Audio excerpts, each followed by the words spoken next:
All right, so we're going to call to order our regular Board of Education meeting, Monday, April 16, 2018. Welcome, everybody. Let's do a roll call, please. Ms. Meyer. Here. Ms. Garlowski.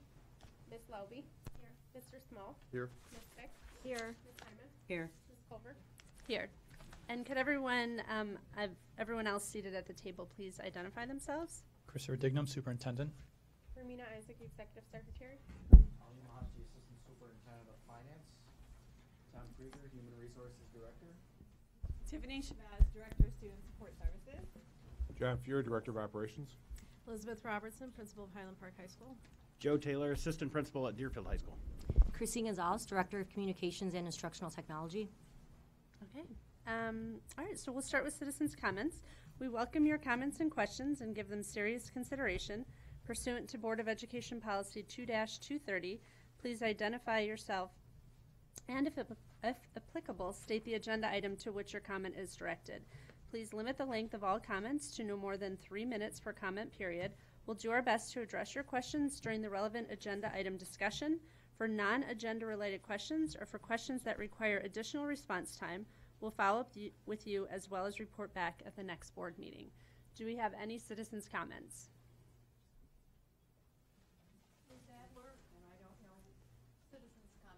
So we'll just have you come up here and speak in the microphone if that's okay. I'm going to give out Tootsie Pop to everyone because it's relative to what I have to say. Thank you so much. You're so welcome, and I really need you to eat them now. Okay. I don't think I'm eating right this second, though. No, I really need you to eat them. Sorry.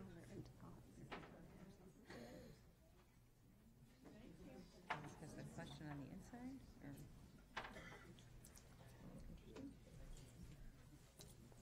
Some? I got one. Good flavor, too. You can trade for flavor. Oh, thank you.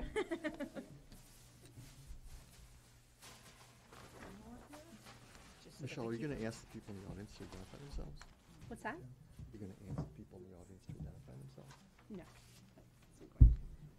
Anything You'll but pass orange. those back. Oh, thank you. Okay, sorry. It's okay, no problem. I don't know. Hi, I know some of you. My name is Ruth Adler. I'm just going to have you go over in the On that microphone side. so we can hear you on the video. Thank you.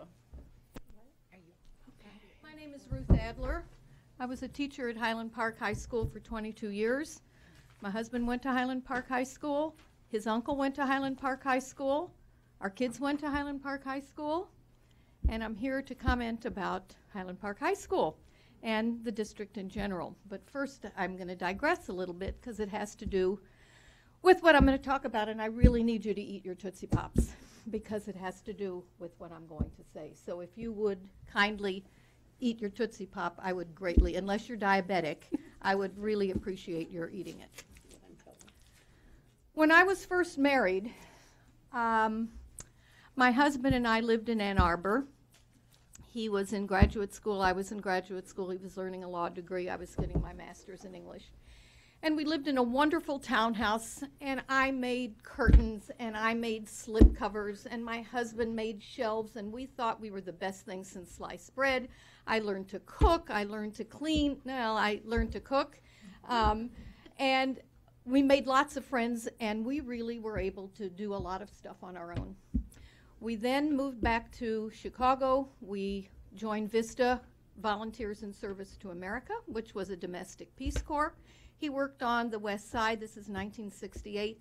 He worked downtown at the Democratic Convention that night of the chaos, and he was exceedingly successful in what he did to quell some of the anxiety of people. He worked at the West Side organization where he helped poor families. I worked at Hull House teaching English as a second language. We had a darling one-bedroom apartment. Again, I was sewing and cooking and all of these things, and we thought we were just really doing a terrific job, bang-up job. 2 years later, after that, I went to teach at Niles East High School.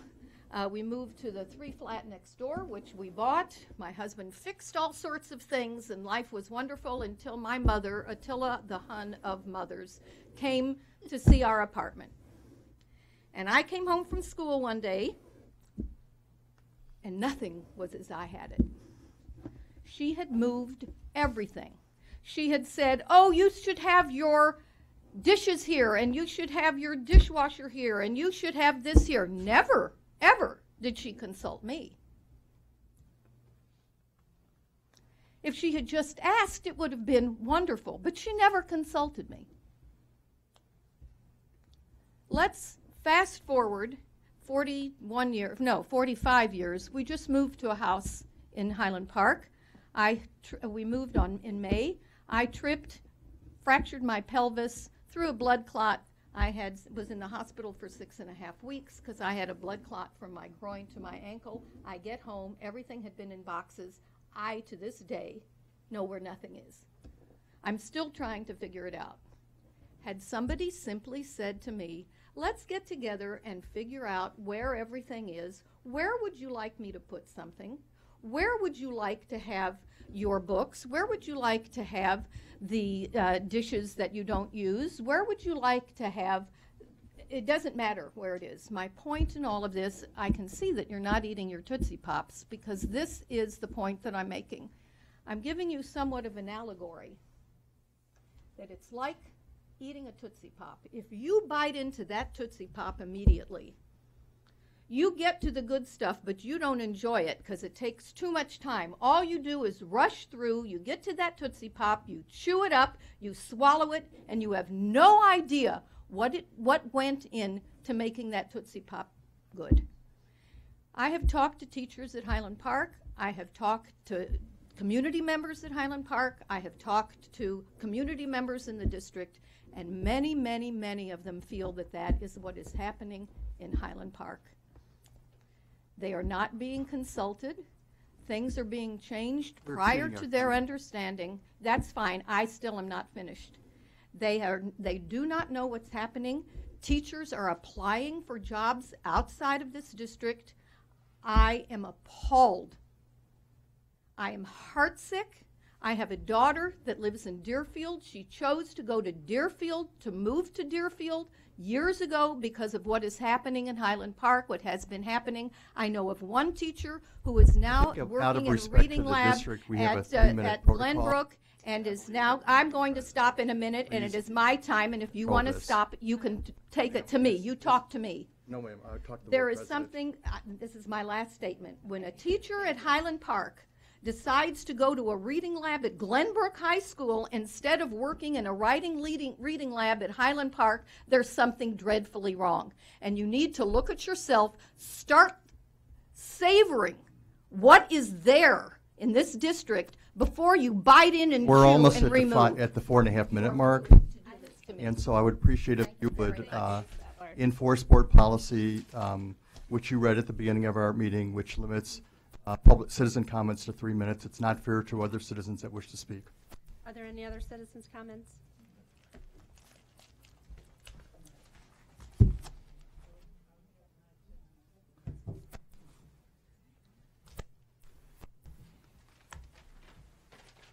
Hi, my name is Kelly Schaffner. I am a staff member at Highland Park High School.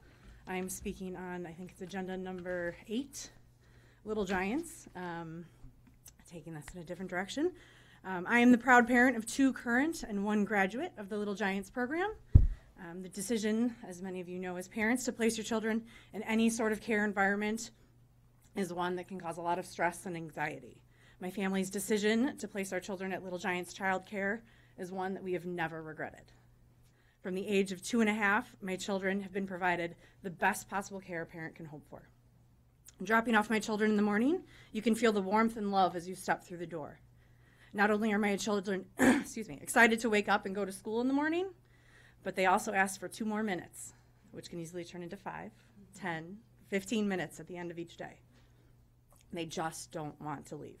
I have seen my girls become independent, self-confident children who grow not only physically, but socially, emotionally, and cognitively with each day at Little Giants. Being a staff member at Highland Park, I also see the benefits the Little Giants children provide to the high school environment as well.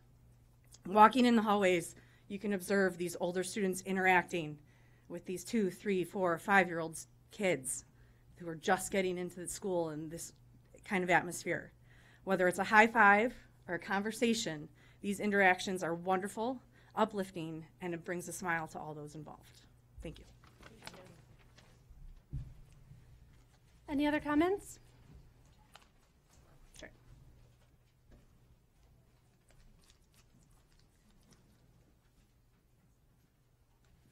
Hi, good evening. I'm Debbie Castellani, and I'm actually speaking on behalf of the DEA Executive Board. Marty is unavailable this evening, and we just had our meeting before this one, and I wanted to talk about a concern that arose during our meeting. On March 19th, the superintendent came to the DEA Executive Board meeting, and we asked him what was the intent of the Operations and Facilities Coordinator position that had been posted or had been created at the district level. At that time, the superintendent was unable to provide for us an exact answer for the justification for the position, but insisted, of course, he would reach out to John Fuhrer and find out more information about the nature of the position and why it needed to be created. At March 26th, the last board meeting, as you know, Marty spoke to the full group about continued concerns related to the position. I'm not going to rehash all he said, but discussing about the history of Dan Mortensen being hired to see us through the referendum, then John Fuhrer's position, and that now it seemed confusing to the executive board and others as to why we needed to hire an assistant for John Fuhrer to take us through a time after the referendum is already over, at a time when our custodial staff in our building is being stretched incredibly thin, particularly given the larger building that we are now working under. We also have building managers at each school, and we were confused as to why this new position was needed. At 12:17 this morning, Dr. Dignam forwarded a message to Marty with answers to some of the questions, and Marty shared that email with us at our executive board meeting just before this. And to be honest, the answers to the questions really are not what we were hoping as an executive committee in terms of really understanding the justification for this position. In terms of, it was a question and answer document that I know Dr. Dignam asked Mr. Fuhrer some questions about the nature of the position, and we frankly are still confused. And I can read a couple points in the document. The position's primary function is to help the support staff, such as custodial, maintenance, ground, security, and transportation, to be able to do their jobs better by providing data to help the district make intelligent decisions about long-range capital and, more importantly, improve services to students and staff. We're a little bit confused about this as a data collection position. Additionally, when asked why the work can't be done under the current constraints of John's position, it was shared that the scope of the system to be built is too large, that the labor hours needed spent building the tools that staff will use and assisting in the data collection, training, and records keeping is just too large for his role. Again, we aren't really clear on what that means. And we would hope that there would be more clarification of the need for this position if we're going to be creating a salaried position at such a large salaried position. Last but not least, there was a section on the email about the cafeteria comments. We would appreciate if the board would consider making sure that we don't put the cart before the horse.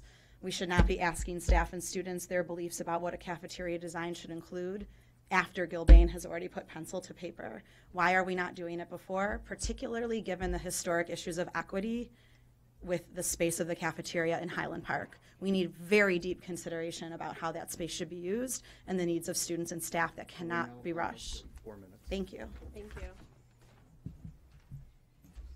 Are there any other citizens' comments?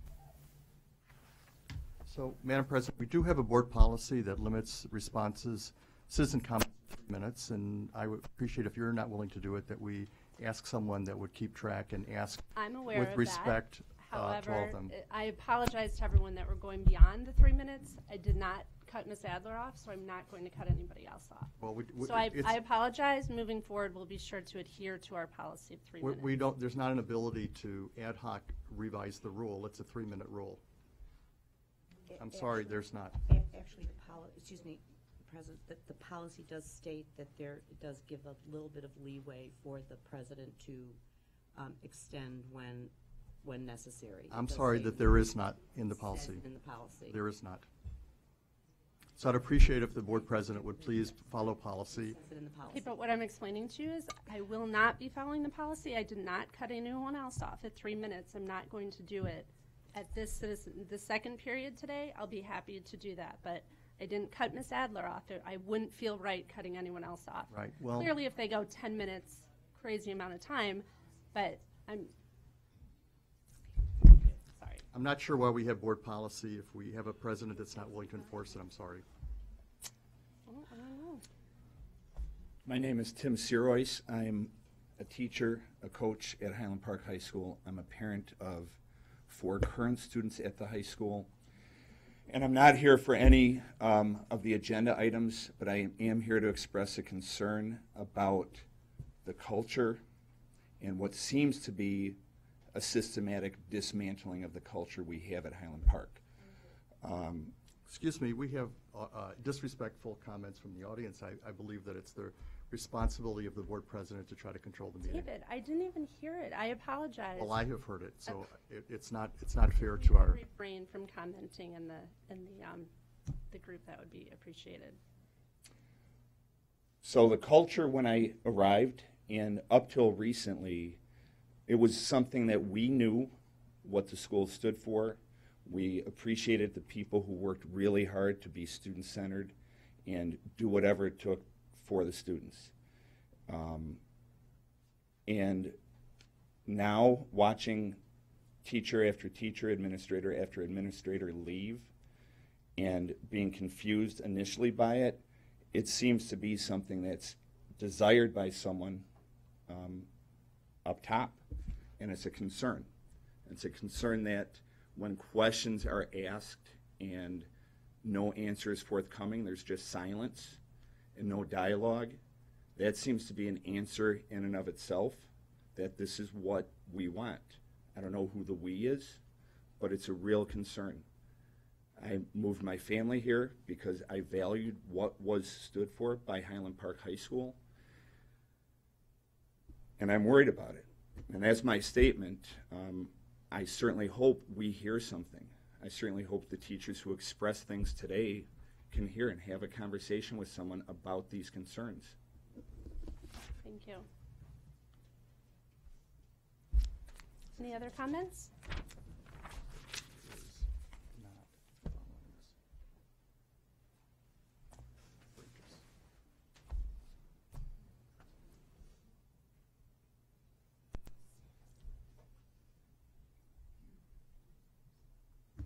Good evening.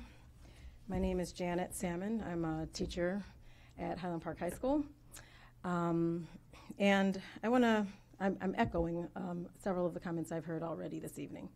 And I would like to start by saying that when I was hired in 1999, one of the things that I recall people saying over and over to me was, people don't choose to leave Highland Park High School. Part of it was that, there's the golden handcuffs as they talk about. But there was also this feeling that people genuinely felt they would grow, that they felt they could help other children grow in the building. And something feels like it is shifting. That doesn't seem to be the case anymore, that people feel that they want to stay at Highland Park. To echo a few of the points that I've heard already this evening and to highlight the core beliefs as stated in the strategic plan. Belief number 2, we will hire, support, recognize, and retain a dedicated and exceptional staff that best meets the needs of our students. I, too, have concerns about our plans for upholding that belief. It is a stated belief, but I do believe that we have to see some sort of action that reflects that belief. And I'm curious to know, I have questions myself about why people are leaving. I don't talk to all the people who I'm hearing are interested in leaving. I don't have all these conversations, but I would like to know that if we are committed to this particular belief, that we are asking questions. I'd like to know, is the board, is upper administration, are they asking these questions about why people are choosing to leave? a place that they are so committed to and they have been committed to. These are people who bleed blue and white. They are veterans of this district, and they are making choices, difficult choices.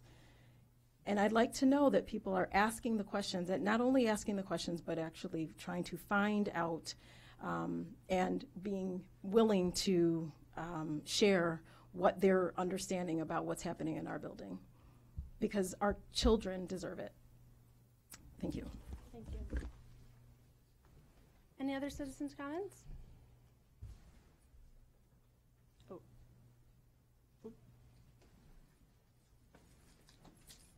Hello. My name is Avi Miller. Abraham Miller is my full name, but I'm a student. Actually a student at CLC right now. I'm an alumni of Highland Park High School, class of 2013. I only recently switched my majors from history and media production to history and education because I feel that I could put my skills a lot better into teaching kids the workings of history rather than trying to put it into a movie. And I want to teach at Highland Park High School. It's kind of always been my dream to be. I remember being in the media center with Tom Vogelsang for the last 2 years of my high school experience. Every single day, I'd be there working on a project for HPTV, and I loved it. And I dreamed of being like Tom Vogelsang, and also, and it really didn't hit me until like the last couple semesters at school. And I really do want to teach at Highland Park, and I'm concerned, obviously, of the things that have been said today. I'm not really in the know of it, and I would hope that a lot of the things that have been voiced today were addressed. And I do want to teach, make me want to continue to teach. Thank you.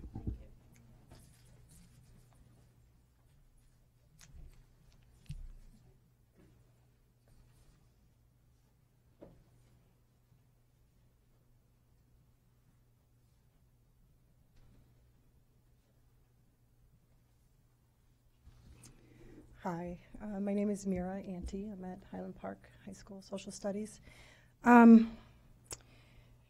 So just quickly, what just happened between the two of you is, I don't think normal, but maybe. I'm not familiar with a lot of board meetings, and it seems like that is actually just case in point what's going on. Like, we are in a weird space where we're not communicating at effective levels. I think you guys are supposed to be a team, and maybe we can be public about our problems, but that worried me. So just think about that one, because I feel like that's what's happening in the school. I want to talk about Belief 3, first of all. We're trying to stick to the strategic plan because it's something that's beautifully written and created by the community and by you guys. I mean, this is your baby.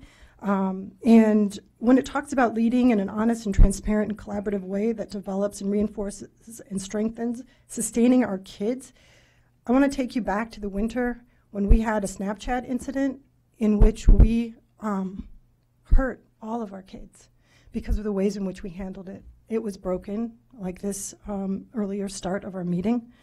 Teachers were not informed who had the kid who was the target of that Snapchat in their classroom. So they came into a space where they did not know. And the girls, the people who were the perpetrators of this, to my knowledge, have yet to really get the help that they need, or just addressing it in ways that can help them. Not punitive, not disciplinary, but how do we help this? Because my Snapchat informative kind of way at school tells me that some of that's still going on. So my question is, before a lawsuit occurs and we are in an ugly space, let's stay communicating, or at least doing a better job in getting our people and our kids to talk openly, as well as our teachers. I also know that we have a belief statement number 2 where we're talking about hiring our staff and being really transparent. And you all know I care a lot about the equity in our district. That's one of the reasons I came back, right? And so I'm terribly worried about the fact that we are in a space where we are about to put $100,000 behind the 0.8 that you, David, surprisingly truth be told, that you were like, yeah, I'm really happy to see that 0.8. And I said, oh, well, this is good, but what are we doing with it? I don't see it posted. I don't know what the job description really is. And here's the thing. We've got amazing people, right? So Sandra, Liz, Chris, Amy, Matt, Steve, Bridget, Dee, but they have been working with equity in our building for not very long. They've been in these positions for maybe a year. You have people who have been in these positions for 10, 15 years, and those people, to the best of my knowledge, have not been asked what to do with the money that you are about to invest. And so that's troubling to me. Why? Why have you not asked those people? Maybe, again, I just need to learn and hear from you, and then I could walk away and say, okay. I look at the job description for the new assistant soup, who has equity built into her role because we've collapsed those two positions, a job description that only a superhero could really fulfill. But one thing that you've talked about in there is that that person would have the ability to lead the staff and school equity teams that do not exist because of the current condition of our equity work. We have no equity teams. So the accountability that is lacking is troubling to me because I care about this so much. I'm up here risking possibly my job because I want to stay and I want to be a part of this community. I want the kids to come back to teach here. I want our community members to want to be proud of what we're creating. We are working too hard. We pay way too much money to throw it out the window and not live up to these amazing espoused values. And so please, let me help. Let's work. Let's all of us, we're here because we care. Let's fix this. Thank you. Thank you. Any other comments? Okay. All right, so we're going to move on to our reports. Our student representatives, Samantha Lynn and Shelby Miller.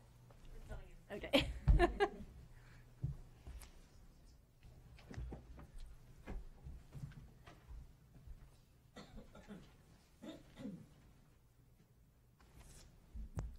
Hi. So obviously we're not Samantha and Shelby. My name is Jessica Kaplan. And I'm Reese Bressler, and just like Jessica said, we are filling in for Shelby and Samantha. Yeah, we're both members of student council at the high school, and so we're just going to pass on the regular information that they share at these meetings. So tonight at Deerfield High School, we will be celebrating the many students who qualified for Honor Society. These students needed to have a large amount of activities, good teacher recommendations, and a high GPA.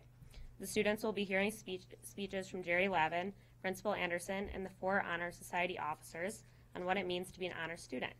We are excited for these achieving students to shine tonight. In other news, next weekend is prom, actually this weekend. Seniors are super excited for the fun night of dancing and eating downtown, and also fun games at the Sac Center for the after party. We are super excited to be welcoming the 8th grade students from Crusoe, Shepherd, and other schools to DHS during Spring Activities Night. These incoming freshmen will get to see all of the awesome clubs and sports DHS has to offer. Meet high school students and look out for the opportunities that they can pursue next year. In student council news, we are really excited for the upcoming retreat in a couple weeks. The student council will be staying overnight at a retreat location and will be participating in fun leadership activities, team building activities, senior goodbyes, and ultimately we'll be finding out their positions for next year. We are also in the middle of our Unity in the community projects, which are going very well. We have seen a lot of success, like with our coat drive, and looking forward to projects such as the Veterans Awareness Project, School Chess Recap Project, and supporting staff efforts to come into what is that word? Fruition. Don't know what that word is. Way to keep it light. Okay, so in other news, this past weekend was the annual dance company show. This year's theme was Your Story, where members of the company created dances based on and representing tough personal situations they have gone through. The audience could absolutely feel the passion, love, and warmth radiating off the stage from the dancers. It was truly an incredible show. This week, Warrior Buddies is spearheading End the R Word Week. with activities in the blocks during lunch periods and a video aired in homeroom, all DHS students are being exposed to the hurtfulness of the R word and even other synonyms to use instead. The girls' soccer team is off to a great start. With a record of 10-2, they are looking to continue their exciting start with senior night tomorrow and many more upcoming games. Boys and girls lacrosse teams are both getting going. With some exciting wins over the past 2 weeks, both teams are ready to play some tough matchups in the next few weeks. Both the boys and girls track teams are off to the races. With an exciting and very fun start, track members have been working hard to perfect their runs, jumps, and hurdles for their next upcoming races. Thank you and have a great month. Thank you. Great. Jessica?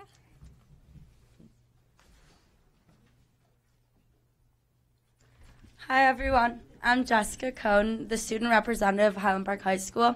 Today with me is the new vice president for the 2018-2019 upcoming school year, Zach Dixon, sorry, my bad. Okay. Even though summer is getting closer, Highland Park High School is still full of exciting events. This weekend, Saturday, April 21st, prom is happening at the Shed Aquarium, where all seniors and their dates will have a fun night of food, dancing, and experience all the Shed has to offer.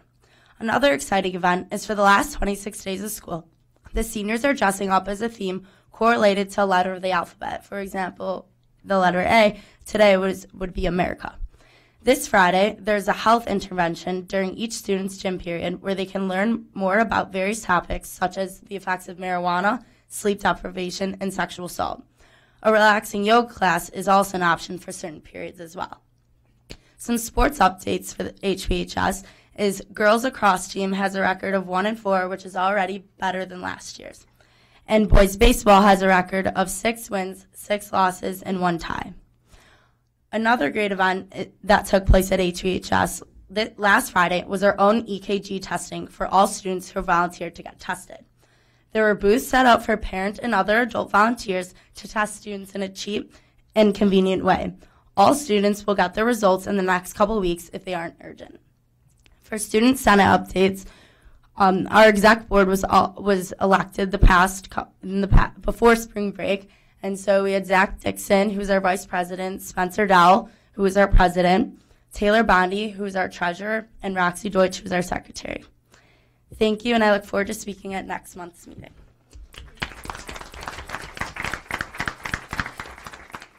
Okay, now our principal report with Dr. Robertson. Thank you. Jessica, you did a great job. Thank you. A lot of those were on my list. So thank you. Just to add a little bit to the Max Showitz Foundation Screen for Teens EKG, as Jessica mentioned, I just want to add over 900 HPHS students were screened. And this is a biannual program that's offered in the memory of Max, their son.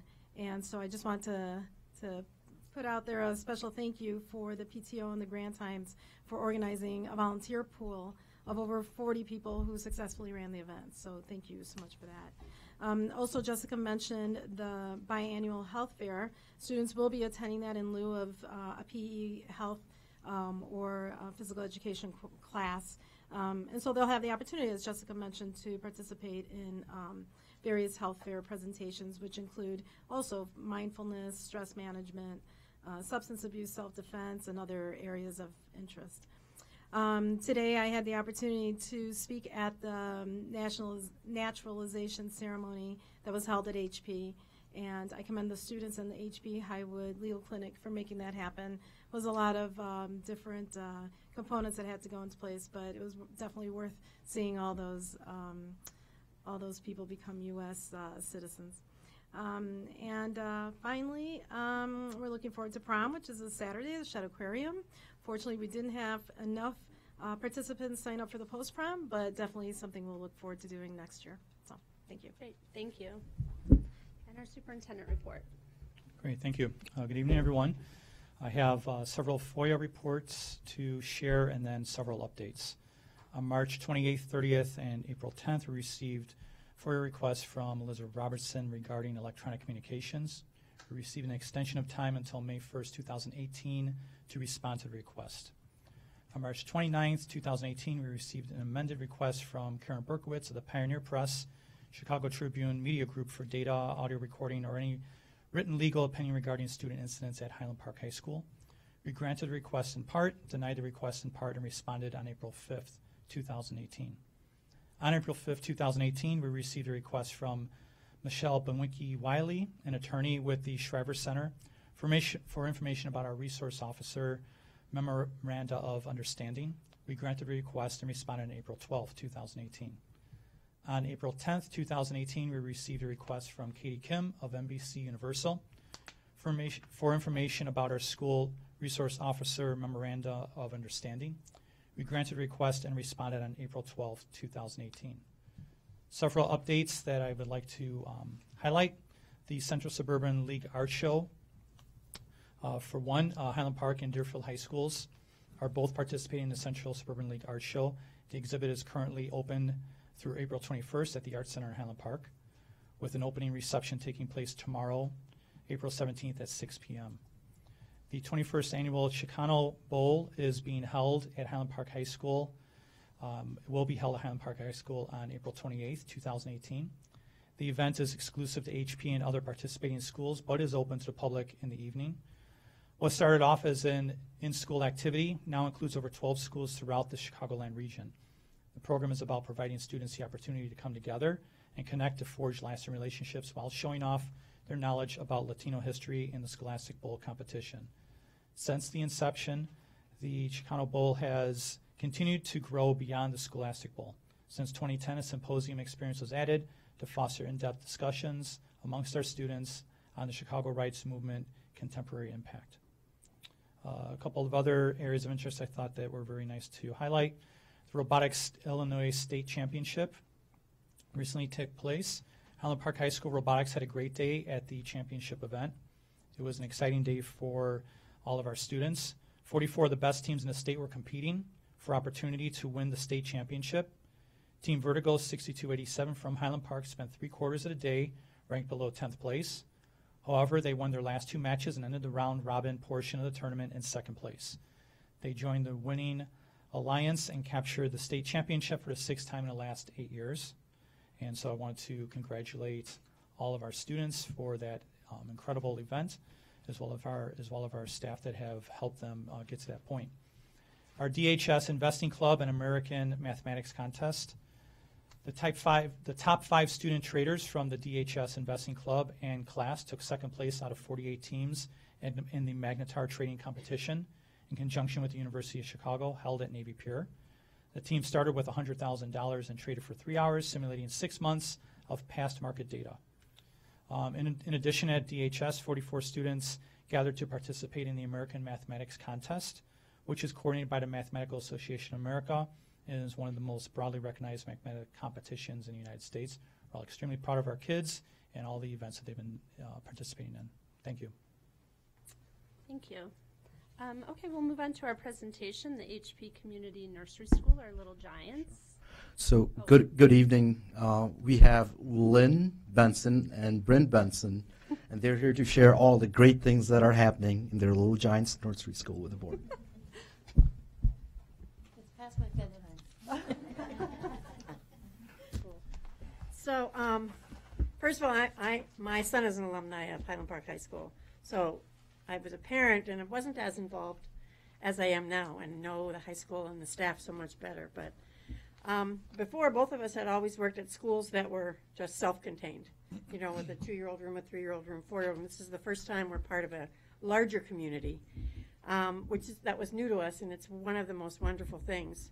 The most important thing that I want to say to everyone here tonight is the true kindness that comes from everyone at the high school towards the children and towards our program and the help and support that we get. And that's kind of just what we wanted to talk about tonight was we're the Little Giants, and so the Little Giants call the students the Big Giants. So if you hear me saying Big Giants, that's who I'm talking about.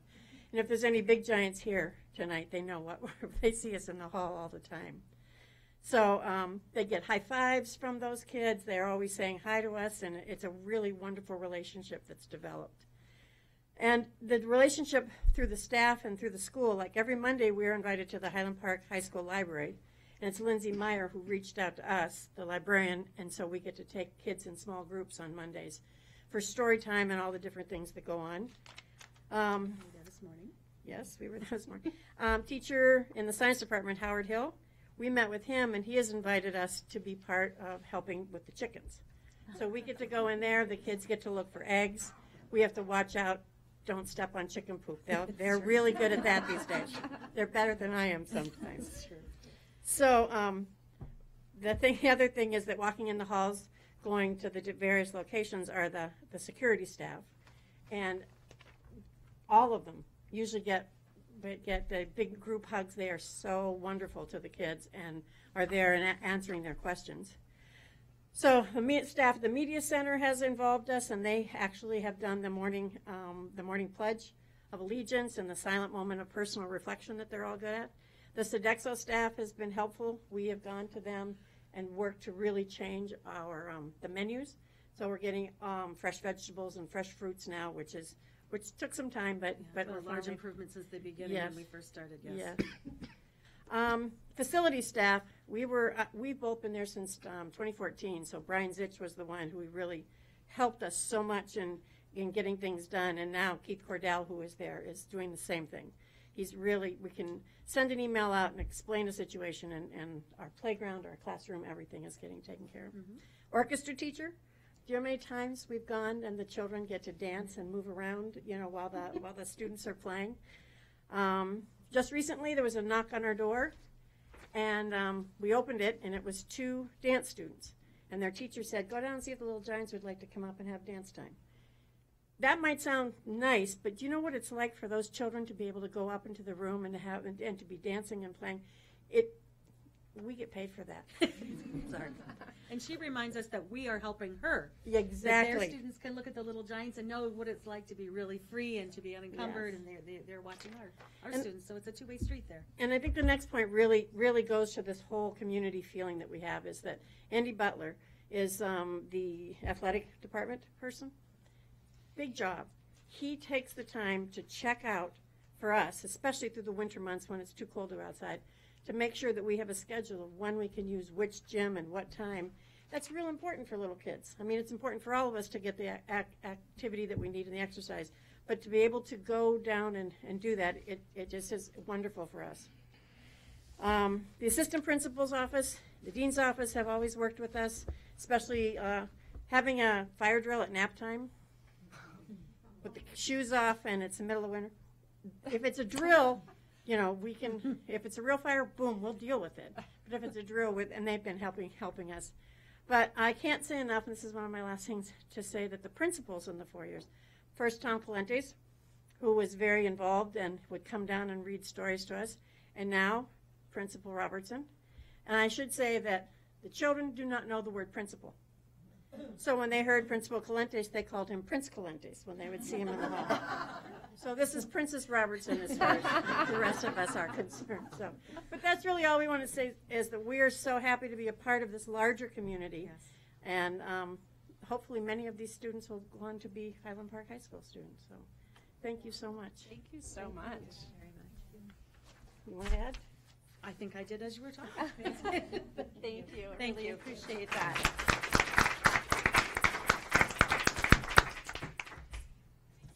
And that leads us to our discussion item, which is our license agreement for the Little Giants Nursery School. I don't know if anyone had any. I can add a couple of comments. We had an attorney review. We had our insurance looked at it. We changed some of the insurance language and the dollar amounts. Made sure we have all the coverages that we're protected for, and that's it. Okay, did anyone have any questions or discussion? This is the standard legal agreement that we've had for. Yes. I just had a question. I have not, periodically in the years that I've walked through the buildings and been here for programs, today I saw them. This is probably the 4th time in all the years I've been coming to the buildings that I actually saw the kids being walked through the building. They were in the gym because I was here for the naturalization ceremony, and they were covered for Correct. anything. Yes. I mean, I thought about that today. They were obviously with the teachers, and very orderly and they were fine, but I think of them walking through our buildings at all times and things, some of the things we talked about earlier tonight. It just, pops into your head. I didn't think about it then, but I thought about it later. But all of that is because Right, we they check with obviously Click. go all through the building, or Correct. they're walked to different locations in the building to participate, and we're okay. Yep. We're confident. Yep. We're good. Yep. Okay, thank you. Great. Okay, any other questions or discussion? No, I think that there were some modifications that were made to the contract to reflect experiences that we've had recently, and I'm satisfied with those. Okay, so we will move on to our ECRA presentation. Great, thank you. So I would just like to give a little bit of background before I introduce our partners who are going to present tonight from ECRA. So ECRA is a vendor that we're working with new this school year. This is going to be a multi-year approach for us for really collecting information on our students to better inform our staff and their parents and for our students ourselves. And this is a way for us to work with our partners, specifically our articulation work, which we always have room for improvement with districts 109, 106, and 112. 109 and 112 have also both signed on with ECRA as a resource for us to work together for better articulation in terms of our leadership providing, planning, and then the data analysis that will occur. The speakers we have tonight are Gina Semenek and Alani Spirin, and so I want to introduce them both and let them kind of explain our partnership we have. But this is a multi-year approach that we are working towards. Thanks, Krista. Appreciate it. I'm Gina Semenek, the president of ECRA. Thank you. And Eleni Spirin is one of our senior associates. Eleni is actually the dedicated consultant that's working with the staff here. We're very pleased to be here, and we enjoyed listening to a lot of what was being discussed in the room. And lots of good discussion just from the strategic perspective, too, that we're hoping we can help tie in as you're working towards some of those strategic goals. Where do I need to aim this, Christine? Oh, that's what she said. She said it was going to be difficult because it's opposite, right? Okay, good. Oh, you have multiple screens. That's great. Okay, so first thing I want to do is talk a little bit about ECRA Group. We are a national consulting firm focused on education, and we really focus on leadership, planning, and analytics. And our aim is to help build more evidence-based practices and to really help leadership, help boards of education look at the decisions that they're making through the lens of whether it's better information through data or looking more holistically. So we're going to talk a little bit about what that looks like and some of the tools that we have to partner. But something that's important that, can you hear me okay with this? I'm not close enough to the mic. When you think about the national landscape and the shift, not just within our state, because we know that that's shifting pretty rapidly, but across our country, you don't often think of best practices as sometimes being an outcome of policy. But in reality and in practice, we do see that a lot of times legislation ends up driving shifts in education that end up being sometimes best practice. So it's interesting, it's probably worth just noting some of the things that have shifted, in the last 10 to 20 years.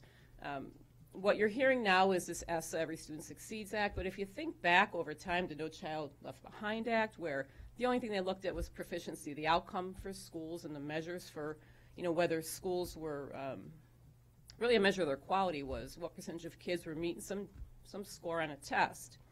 And everybody had to get there, right? And then Obama came in and they looked at Race to the Top, and that pumped in billions of dollars of money to really help close achievement gaps and help bring underperforming groups in schools up. Most recently, they said, well, that's not probably all that there is to it as well, but what's promising is this Every Student Succeeds Act has at least recognized that there's a whole lot more to whether students, succeed in the quality of schools than looking at performance data and test data. That's not surprising. Everybody in the room, whether you're a teacher, a parent, or a student, we know that. We've known that for years, that, being deemed college and career ready is not just about a test. So you're seeing some of these other pieces come into play. But there's other issues in the state as well. Student growth was brought into that discussion. So it's, for high schools, it's graduation rates. Shifts in assessments historically, that's disruptive to schools. If that's linked to some accountability framework and they start changing what you actually are measured for one of those components, that's a disruption. Social emotional learning standards, I know that that's important in many districts. It's important here as well. I've seen that as part of your commitment in the strategic plan to start looking more holistically at kids. But there's a lot of discussion and work that has to go into that. How do you really build that in to create, this overall system for what does it mean to be successful? So ESSA, when you think about this, it's really about broadening those student outcomes. How do you really expand and look at multiple indicators of success?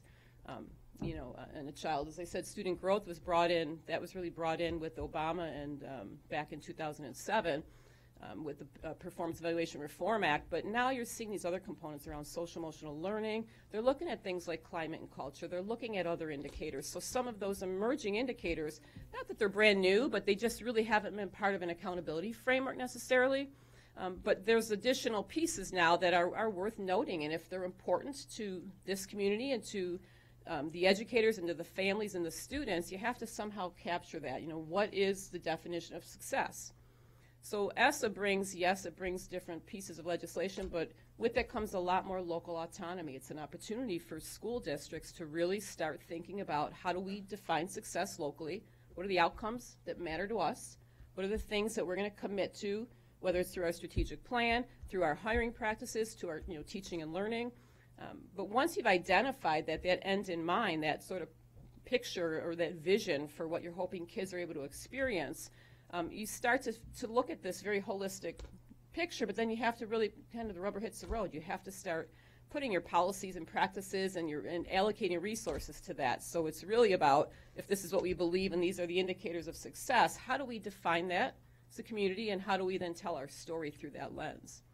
So when we talk about how do you define success, I've seen some of it just looking at the plans, your strategic plan. I've heard some of it just as an observer in this room, things that are important. I'll encourage you, we do a lot of strategic planning ourselves as a firm, and I think what's important is, I've heard some of the speakers talk about it, it starts here, it starts at the top, it starts with the superintendent and the school board in modeling what you really believe and value, and it carries out through the schools, right? And then it goes right down to the student level. But if those beliefs are really like a commitment, then you should be able to observe them when you walk through the buildings. So that really should define how people act and behave with that end in mind. So this part about how you define success, student-centered is what I heard loud and clear. That's truly where you want to be. Define what it means at the student level, and then you can aggregate that up. But once you've identified student success here, how do you capture that? How are you going to measure that? What are those important components? So there's a lot of movement in this area. And we work obviously with individual districts, but we also work with larger organizations. A local school district in Illinois here is 214, Redefining Ready. It's a huge initiative. But we do partner with them as well as AASA. And as I said, that's a national movement. But it's not easy to do because everybody has their ideas.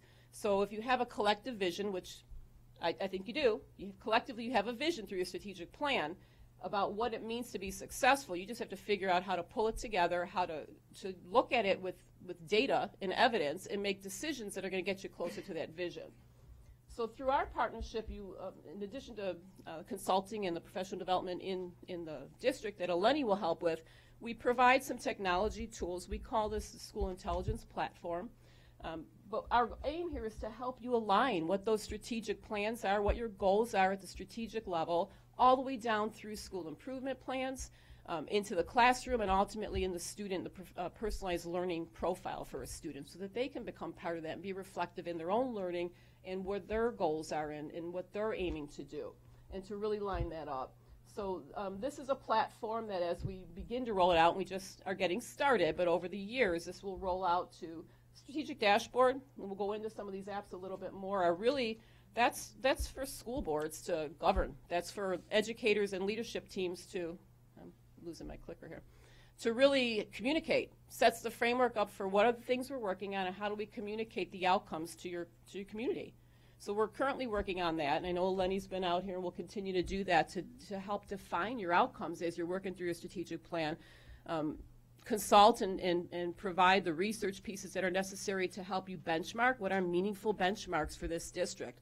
What are you comparing yourselves to? Are you comparing yourselves to some normative backdrop, maybe some comparable districts that you like to benchmark against, maybe national or state averages?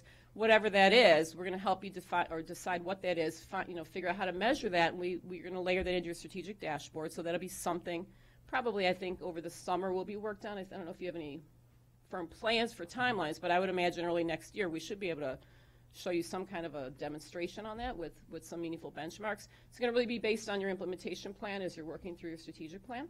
Okay. School Improvement is an app that's really geared toward the leadership team and helping to set, meaningful academic growth goals for the district, for buildings, for individual students, to help intervene students that may need, supports. It's an analytical framework. My Students is an app that will eventually be available for teachers when we get that loaded. And then this personalized learner profile is where you start to capture those individual indicators for success. What gets defined at the individual student level is really, some of that is what you end up elevating to your strategic district level. So if you identify the end in mind first, what those student outcomes are, that's what you then can start to aggregate up. So what are meaningful outcomes for the district? So some of our analytics are, we do very comprehensive data analyses. You have to have data to do that. So as the state shifts assessments, districts, as I said, it's a disruption for the district, but allowing you to have some glance into how well your students are performing, growing academically compared to some meaningful benchmark is important. It's not all of it, but you still want to know that, because through that lens, answers some really important financial questions for you through return on investment. If you're investing money in new programs, interventions, any initiatives, how do you know that that was money well spent? If I come in here and I say I have this great math intervention and I think we've identified a group of kids, but how do you know it's working? And that's a real question for you. What do you look at as a board to make the decision whether you keep investing in a particular intervention or a program? In the absence of some data, you're probably making it on some subjective observation or opinion, or I think it's working, they seem to like it. So this type of analytics is going to allow you to answer that through the lens of student growth. Are kids growing any better than they would have if you didn't have the program and the intervention? You can anchor that to how many kids is it serving, how much money does it cost us? So you start to make decisions with a little bit of evidence to help guide you. It doesn't mean you're going to, it's not going to sway you one way or the other. It's going to be an additional data point to say, is it worth this investment? But to do that, you need some deeper analytics. The consulting and professional development, that's where Lenny will come out and work with the administrators to make sure that they understand the tools and the frameworks and how to utilize it. And do you want to pass this out on? I think we've got it's easier to see. We have a couple of documents on the personalized learner profile. I think given where you're at with your strategic plan, this is really critical, because again, getting it right at the student level is probably one of the most strategic things you can do, because then it becomes really an exercise in how do we aggregate it to the grade levels and the building levels and then the overall district level and make decisions about that. But the student, individual student, this particular profile is meant for students to be involved in. So there's elements of this where they can actually go in and participate in some of their own records and learning profiles.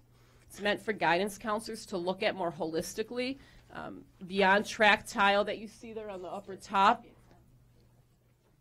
that's an area where you can identify by grade levels. What are the indicators, of readiness, whether that's for the next grade level, whether it's for graduation, for college and career. But that's important, because to have that ability to track that, you have to set benchmarks. You have to know what are you aiming for, and then you can say what percentage of kids in the grade level or the building have actually met that. But they're modular, so that these tiles they're meant to be turned on and off based on the data you collect. So this is an ongoing progress. This is a project that starts with your strategic plan, hearing what the shared vision is, that collective vision for student success. This is defining success at the student level. When you figure out what are the most important outcomes at the student level for the families and the students and the community and the staff, this is a place, for you to actually start capturing that and then making some decisions that are anchored to this. So in the event, whatever it is, whether you're looking at different levels of rigor or interventions, having this sort of a record that brings in all these other elements, it's that holistic view. What do you know about the student besides their math score or their reading score? Are they involved in extracurricular, co-curriculars? Are they involved in community service? Are they engaged? Are they coming to school regularly? What are their interests? It's an opportunity for kids to come in and actually write a personal statement about the things they're interested in, what their strengths are, or what their career interests are, or goals. Okay. My students, as I said, that's similar to the when I mentioned the other app, the school improvement app. This is an application for teachers where they can interact with their roster of students and get a better look into academic growth and what is occurring in the classroom across grade levels. There's a way to progress monitor. If there's a group of kids that may need additional support, they can monitor the interventions through this app. Did you have a question? No. Okay. School improvement app is where you're going to look, the personalized learner profile is one student at a time. This is where you're looking grade level, big groups, building level. But we help districts build, really projections and goals that are anchored to the science and to the model of the data to say what do we expect to see at the end of next year. We can look at your local norms and see how kids have progressed in the past, but really help set school improvement goals and anchor the district goals down into the building, into the grade levels. This is the application where, school psychologists, MTSS, which is your multi-tiered system of support, response to intervention, teams that are looking at how do we help students that may need more help. They can look through this lens. And also the program evaluation piece that I indicated, that ROI, that return on investment. This is where the staff will be able to actually keep track of what are some of the programs or the interventions that we're investing in, and then take a look at the students being served by them through the lens of student outcomes. Is the academic growth any better than what we would have gotten anyway, if we didn't have this program? Strategic dashboard, this is where I think the board's interests are generally very high, because this is a multi-indicator dashboard for you to track the progress of your strategic plan. These are the outcomes that you're going to, obviously you've identified some things you're interested in doing, but if you've done them successfully, how do you know? What's the movement you would expect to see? What are the metrics you're going to look at to say, yep, this is what we aimed to do, and there's some evidence that we're moving in the right direction. So this is a multi-indicator dashboard that we're just starting to work on for you. This was actually just launched this week, so Lenny's looking at some additional dates to come out and work in greater depth to line this up. We have some complimentary workshops. I believe someone from your staff has already signed up, Christine, to start framing that out. What does that look like from your strategic goal areas? What are the indicators? That's an opportunity to not only just to show the community, because this event, when it's built, whatever that takes for the district to finalize that, then you'll create a link to your website, and that becomes a view for the community, for the parents, and to take a look at and say, where are we? That's where I wanted to just make a comment. This is something that we believe that with having a new strategic plan and a communications plan, we also had a facilities assessment plan. Lee works with forecast, 5 with our data for our, financial planning. What we want to do is using this dashboard is annually we can put together, we'd like to do this annually in November, is to have an annual state of the district, state of the schools report that community can all access, so that this data right now does not exist in one place for the district. It's sort of all over the place. Okay. And so also, as we receive information from our sending districts, then we can be better prepared as we receive our kids before they even come here. So this is something, a dashboard is something that, again, it's a multi-year approach as we work as an administration with the Board of Education, and then eventually roll this out for the public, that they can actually, it's very transparent. This is what we're doing, and these things we're doing are in line with our strategic plan. Absolutely. So the piece about being in one place, that's true of this entire technology platform, because you're going to be able to house any assessment data in here. A lot of districts, may or may not have an additional warehouse, but certainly this will accommodate that in terms of housing all of your data. The dashboard is meant to be exactly that, Chris. It's meant to be the state of the district. It's not meant to be an operational daily update. These are your big key indicators, your KPIs, your key performance indicators, how you're measuring and monitoring your strategic plan, and the movement, the impact, and the improvement that you're trying to track. So some indicators may be a couple times a year. Some of those larger ones may be annual. But you're going to frame it out based on your strategic goals. Financial pieces are often in here. I think on here we have some placeholder. Obviously, this is sample data on here, but finance and resources, whatever it is that's important for you that you want to share out, this does become your report. And it's interactive, so when you click on the tiles, You can get in behind there to drill into some trend data or historical data, and you can see the shift. And that's where we're going to overlay some meaningful benchmark. So in this case, if 58% of the students are meeting, you know, an SAT benchmark, college and career ready benchmark, if you click on that, you can track back to the last 2 years or however many, you know, years the data exists, but you can overlay that with a benchmark. What percent are we hoping to be at? What percentile do we want to be at, or what percentage are we looking for? Graduation rate. If you have 92% of your kids graduating, is that good enough? What are you benchmarking against? If you showed yourself against the state, that might be an easy comparison. Maybe you want to be more aspirational, so we come in and we consult about how do you even think about benchmarking? What are some of the best practice ways to set benchmarks? So that's the kind of consulting and support that you know, we work with the administration on to really get the best view for you. And what I'd like to add is that, you know, this is hard data, but we understand it's not the only data. And so there's attitudinal data or other data that maybe is not going to be put just in the numbers, things like social emotional learning or things, you know, we're not going to be discounting that.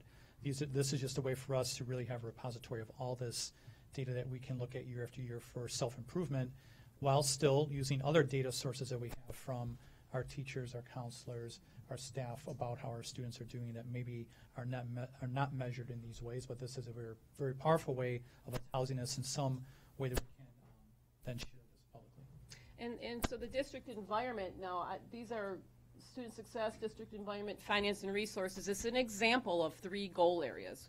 When this gets built for the district here with your goal areas, if you have components that are around culture, climate, the environment, staff, that can easily become an indicator if you are tracking whether teacher retention is an easy one, but maybe it's you know, satisfaction or engagement or some other component of a climate, organizational climate, that can certainly be reported here, and that can then be shown, you know, where are we hoping to be and what progress are we making. So there's a lot of flexibility in here to do so, you know, to do that. Where you talked about this being, you know, the big picture at the high level in an aggregate form, what is going to be important at the student level is this on track. So if you start to identify these indicators of success at the student level, you will have the ability to aggregate some of this up at the grade and building level. So if there are indicators around social emotional learning and there are some learning standards that you're looking at, and we're able to capture that in here, you'll still be able to even get some aggregate on that. So that's a good thing, is that some of these indicators they sound great, but they're tough to measure. So as soon as you figure that out and we get the right measurement in here, we'll be able to help with aggregating even some of these less, you know, not so black and white numbers, if you will. Yeah, that's something I want to comment on as well, is that one of the reasons that we're going with this is that we can have the big picture items and sharing that information, but really the personalized learning and being able to drill down for each one of our students, that's extremely powerful for our students.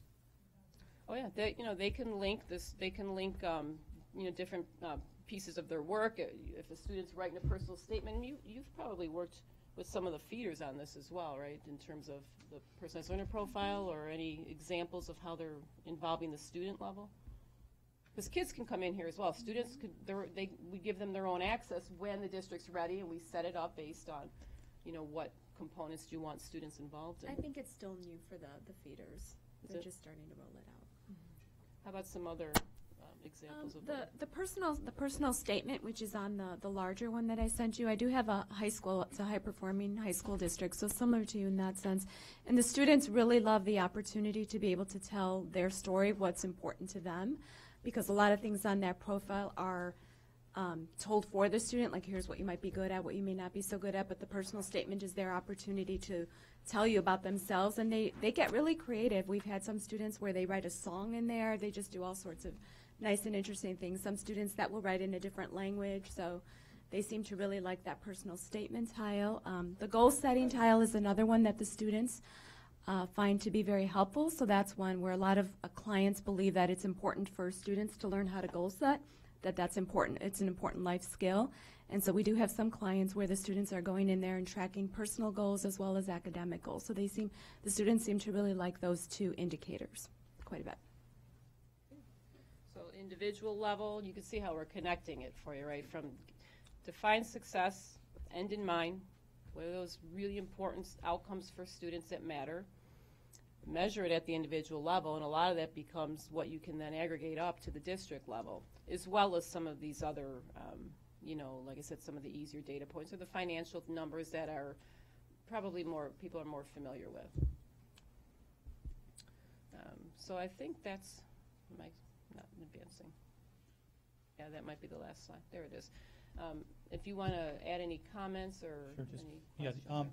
only thing is that with our two main sending districts, and we have 106, 109, 112, 109 and 112 are going with this as well. So this is something they're going to be using. For us not to use this, it would be, I think, a critical error on our part, because we would have a strategic plan in place that we have 4 very strong belief statements with numerous value statements, and for us to have a way to, as an administration, to be able to track, key performance indicators and share it with the board for governance, that is something that, we want to make sure that we are keeping on top of this before we end up in year 3 or 4 of the strategic plan, and we're, rolling out a new strategic plan. Sure. So this is also something in terms of looking at a sole provider like ECRA. There's not another product available like this. To capture it all and get it into one location for you is essential. So just a note on the feeders, because we do work with a lot of where high schools and the feeders are really getting together to collaborate around that. What does success look like? So you've defined it for the high schools, let's say, if you have your vision for the graduate. Okay, if that's the end in mind, how do you layer that all the way back to the primary grades, right? How do you really start to share what the vision is and make sure that things are aligned? So that sort of relationship is very, we see the utility of that and how important that is. And we do work with some of the feeders. The 109 we've worked with for several years. 112's newer. But we've done this exercise with 109 and with the board, so it's probably a nice idea to think about how do you set something up to look at the articulation in terms of what their student lens looks like for success and how well does that line up with yours. It's an opportunity for greater collaboration between the feeders. And that's an important point, because when looking at beginning with the end in mind, our students are going to be finishing high school at some point, and not having this for District 113 when almost all of our students are going to, over the next few years, start matriculating into District 113. With this data, for us to not be able to use it would be a problem, because we would not have any way of working with this dashboard when they're all working with this dashboard already. Imagine the difference when your kids come in from 109 or 112 and they have a profile like this. The ability to have this kind of a record and a picture of students from a guidance counselor perspective, from a teacher's perspective, and when you think about teachers really knowing the makeup of their classroom and the students in their classroom, this would, as a teacher, that would be a gift for me if I can look up and say all this background on a student and really get a better understanding of the type of learner, the things they're interested in, the extracurriculars, and just getting a more holistic view for the student. So those are things to think about. Okay. Good. Did Thank anyone you. have any? Of course, everyone had questions. Go ahead, Gail. Thank you for that presentation. I just wanted to make sure I understand. So the strategic dashboard and school improvement, my students, and the personalized learner profile, those are all created specially for our district? So those are 4 web-based apps, and your district has access to these 4 apps. But is the information that's included in that, like? Oh, yes, it's only yours, yes. I understand your No, question. we get to, we choose what goes in there. That's correct.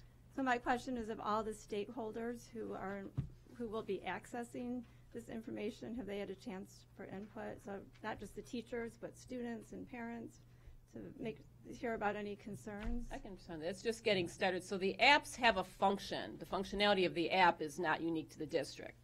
So the app, the school improvement app, is where we have the analytics. That's ECRA's analytics to analyze performance data.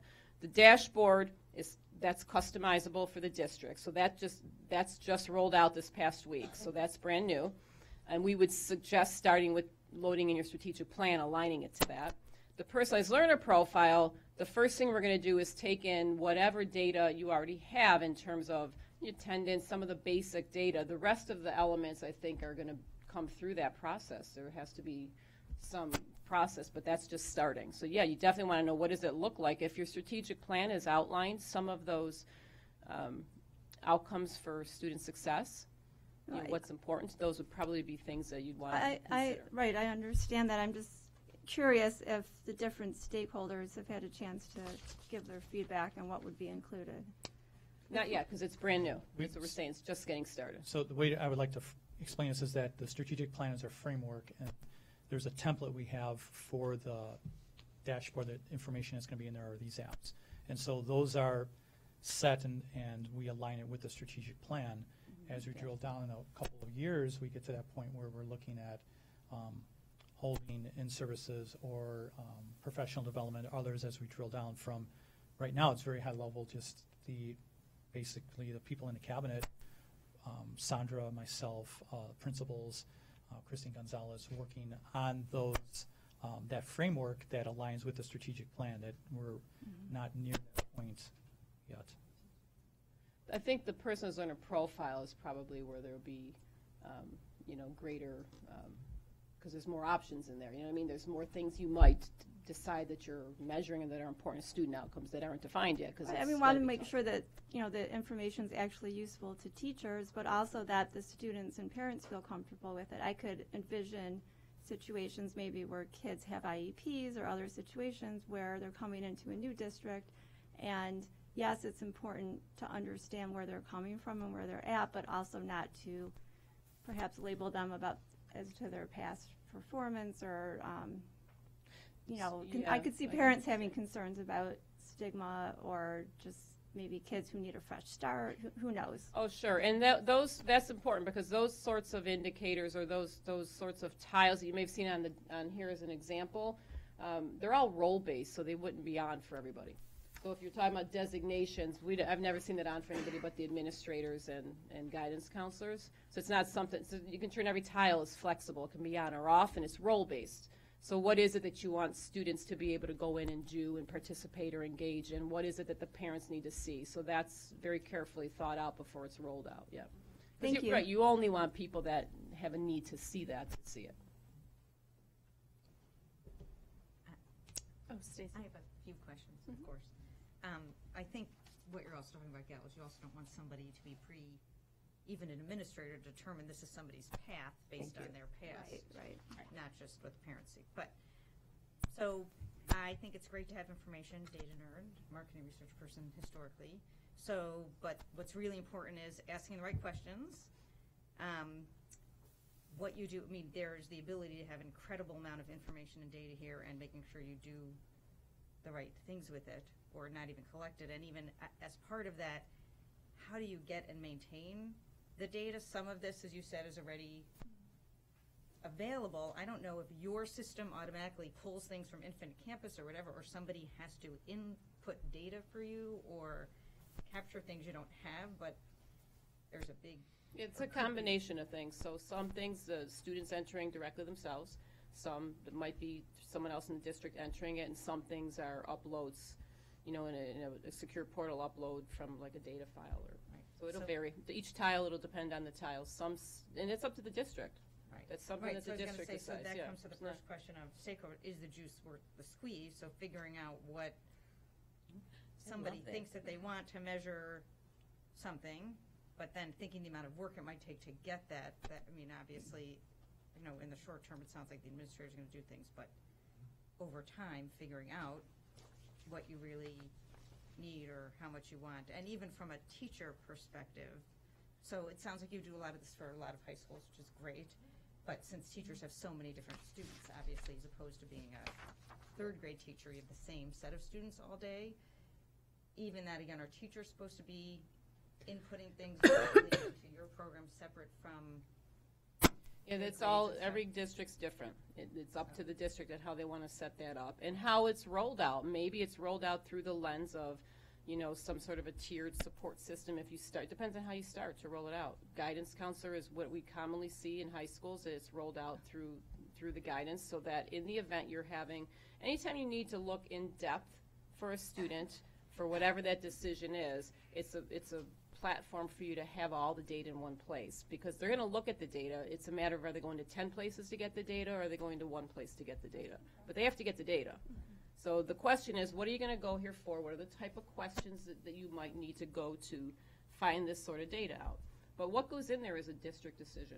We make it, the tiles that you see on here, they continue to grow. We're growing a catalog. As schools say, you know, social emotional learning is really important. That's why we created a tile around that.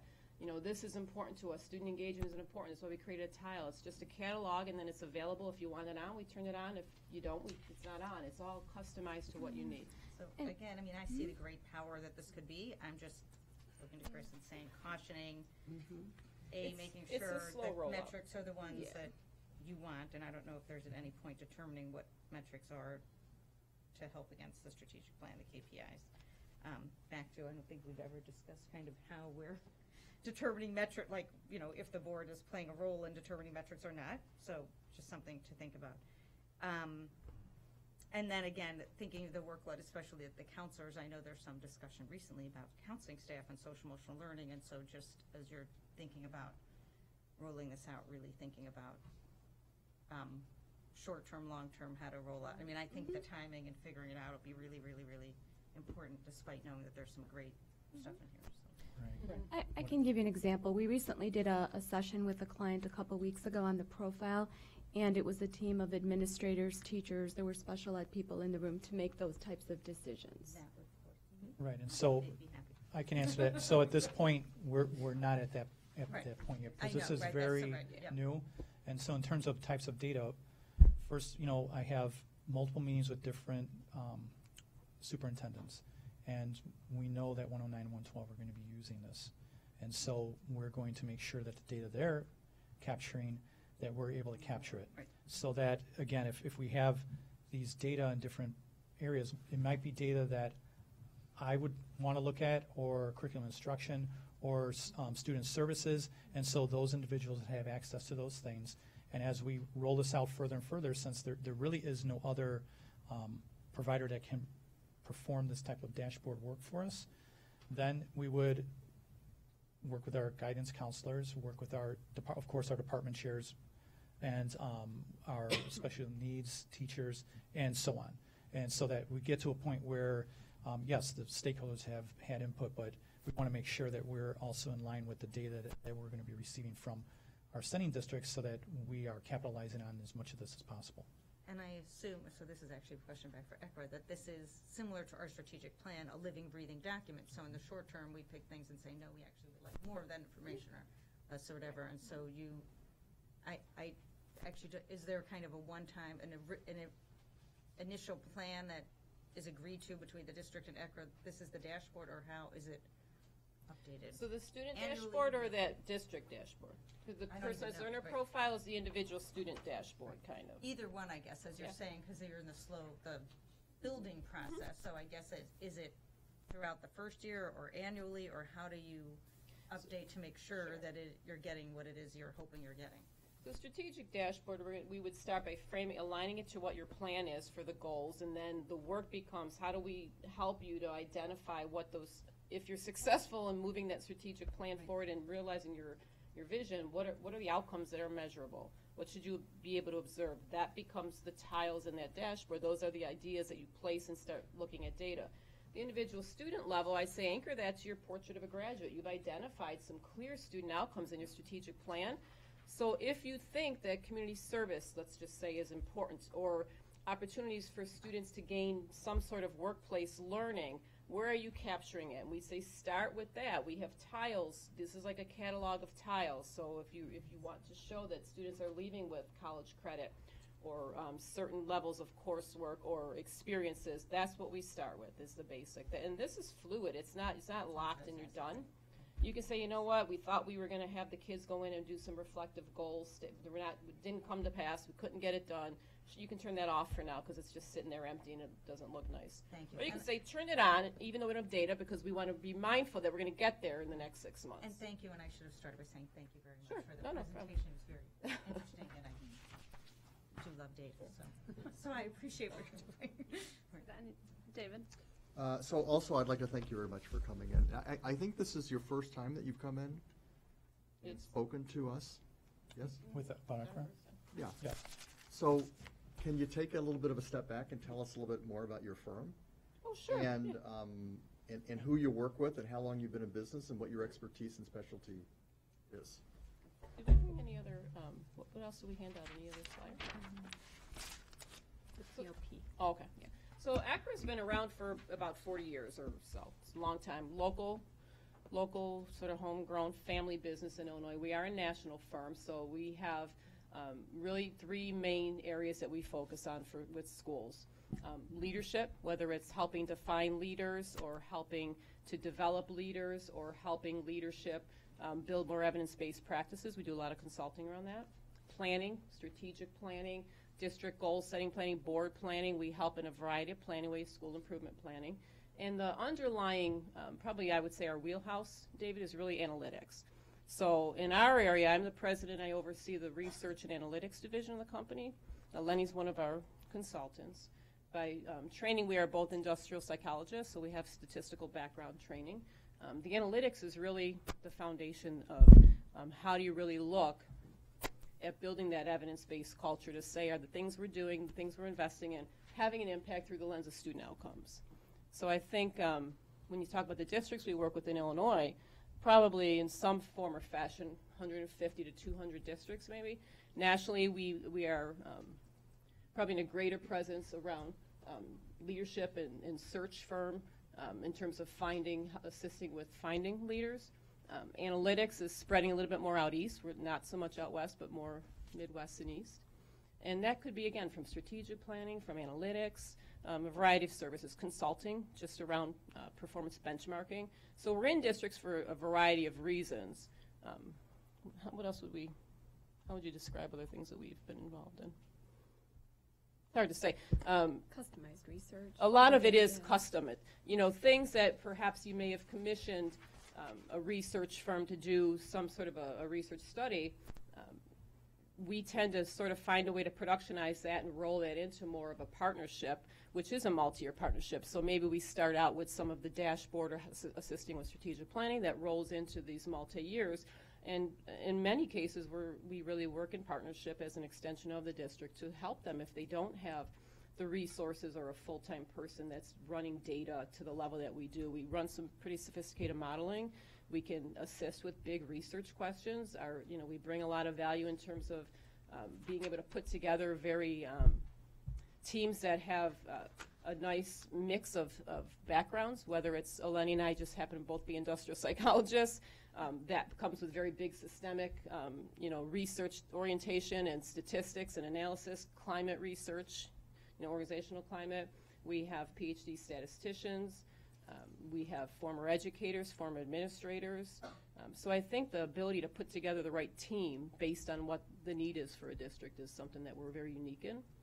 So thank you very much. So I think that it sounds to me like the skill set and the expertise and the analytic focus and the systems that you have are exactly what we need to help us be successful in implementing our strategic plan. And some of the things that you have talked about, for example, measuring the effectiveness of specific interventions based on data and evidence-based culture through the lens of student outcomes. This is what we've included and is the basis for our strategic plan. And I think it's a critically important part, and I think that it's a transition from our district that I think has been largely one of kind of anecdotal stories and where we didn't have the data to make decisions looking at the success rate associated with specific interventions or specific student outcomes and things of that nature. So I think it's critical, and I'm hopeful that in the structure that you've set up, working with your leadership team in the district in both high schools, that there will be all of the appropriate collaboration at all levels, because the district team at the grassroots level needs to take ownership of our student outcomes and of the metrics that we're using to evaluate success. So thank you very much. I'm excited. Elena. I just wanted to also thank you for coming out, and just maybe if I can lend my voice to a little bit of what it feels like to work with Equidata, because I had the privilege of working with it. I wanted to give just one example of that kind of really strategic kind of study that ECRA has been able to do. So, for example, we know that there are many models of bilingual education, and there was one school district that had 7 different models going. Okay, and the critical question, of course, is which one is getting the most impact positively for students? And it was through an ECRA analysis that they were able to answer that question. And a lot of times, the power of the data is the discussions that it generates and the questions that it allows educators and administrators to actually pose. So I just wanted to give that overall piece to it, because it can seem a little bit overwhelming, even looking at this, it's like, whoa, and how much are we gathering and how much are we sharing? But I think if we proceed, strategically and from whatever direction, the outcome is amazing in terms of being able to make truly educated decisions about what we're doing and what is effective. Thanks. Any other questions or discussion? So I just want to thank you again for the presentation. Thank you. Really appreciate it. Thank you. Thank you.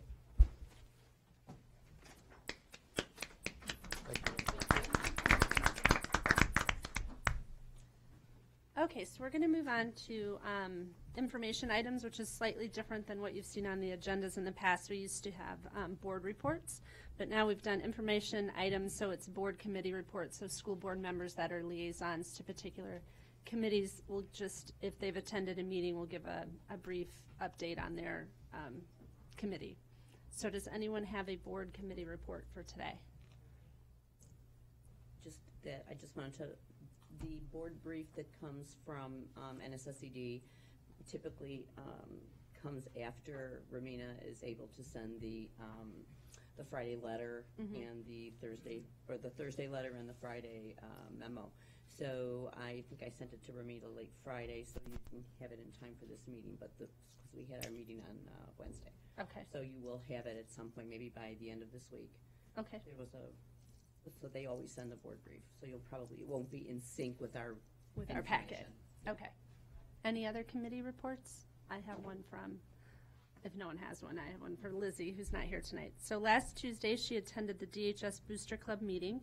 Of note was a detailed presentation given by Chris Kern of Digital Scoreboards to propose the purchase and installation of a digital scoreboard on Adams Field that will replace the existing scoreboard. These digital scoreboards are apparently being implemented in many other areas of the country and are used to help raise significant funds through the use of advertising. A presentation to the board may be forthcoming if the Booster Club decides to move forward. Okay, so then we'll move on to approval of minutes. So it's recommended that the minutes be approved as listed. Regular meeting March 26, 2018. Closed session March 26, 2018. Special meeting March 28, 2018. Special meeting closed session March 28, 2018. Is there a motion? So moved. And a second? Second. Is there any discussion? All those in favor? Aye. Opposed? Abstentions? Motion passes. Then we'll move on to discussion items. Board of Education Policy 4-65, bidding requirements. Okay, good evening. I can talk about that. So the change we're proposing is, which we discussed this in our policy meeting. We have two policies, 460 and 465. They're contradicting each other. So in 460, I apologize here. Give me a second. Sorry, I lost my screen. So in 465, it says the bid limit is $10,000 or more. So when we looked at the previous records, the requirement was changed by the governor back in 2008, where the limit was changed from $10,000 to $25,000. So we do have policy 460, which we've cross-referenced, which it does state that anything over $25,000 needs to be bid. So we've just taken that language off under policy 465. I checked with our other surrounding school districts. That's what they had, $25,000, which is the School Code Purchasing Act. any discussion on that? Okay, so we'll move on to 5-200, terms and conditions of employment and outside employment. I can speak on this one. So this policy came to policy committee through our 5-year review process. The text in red is the new language. As you can see, the vast majority of this policy is new language. This is taken directly from the press policy, which in turn was taken directly from various sections of the Illinois School Code. So all of these sections here are based on language from the school code. We are also recommending near the bottom the section on academic tutoring. That is currently exists in District 113 policy, and we're recommending keeping it in. And then the bottom sections you can see on the draft that are kind of crossed out there. Just wanted to speak specifically to the crossed out language on outside employment. That language and that prohibition is already explained in a different board policy, so we took it out of here just because it was duplicative, not because we don't want to have a policy on that. Any questions? Any questions or discussion? Okay, we're going to move on to 7-260, physical education exemptions in health education. I'll speak on this one and the next one, which I think is 6-310. Kind of, they're so intertwined that I think you just kind of have to talk about them both. Sure. So let me find my page here. So first of all, when you look at the drafts of these two policies, it looks like a lot. There's a lot of editing going on. But overall, there isn't much substantive change in either of these policies. We did a lot of editing for like to make it easier to read and also to remove some duplications and to remove an inconsistency between the two policies, and to kind of align these more with where they fall in the press policies as well. So that's a lot of what you see up there. The overriding, I guess, principle behind both of these policies is a change in state law that went into effect in the fall and is now reflected in the press policies to PE requirements. Specifically, the law made two main changes as they concern us. It changed the daily PE requirement. It eliminated that. And now students are required to participate in PE for a minimum of 3 days in a 5-day week instead of 5 days. And number two is that exemptions for PE are expanded to include that school districts, quote, may also on a case-by-case basis excuse students in grades 7 to 12, obviously grades 9 to 12 apply to us, who participate in an interscholastic or extracurricular athletic program from engaging in physical education courses, end quote. So I think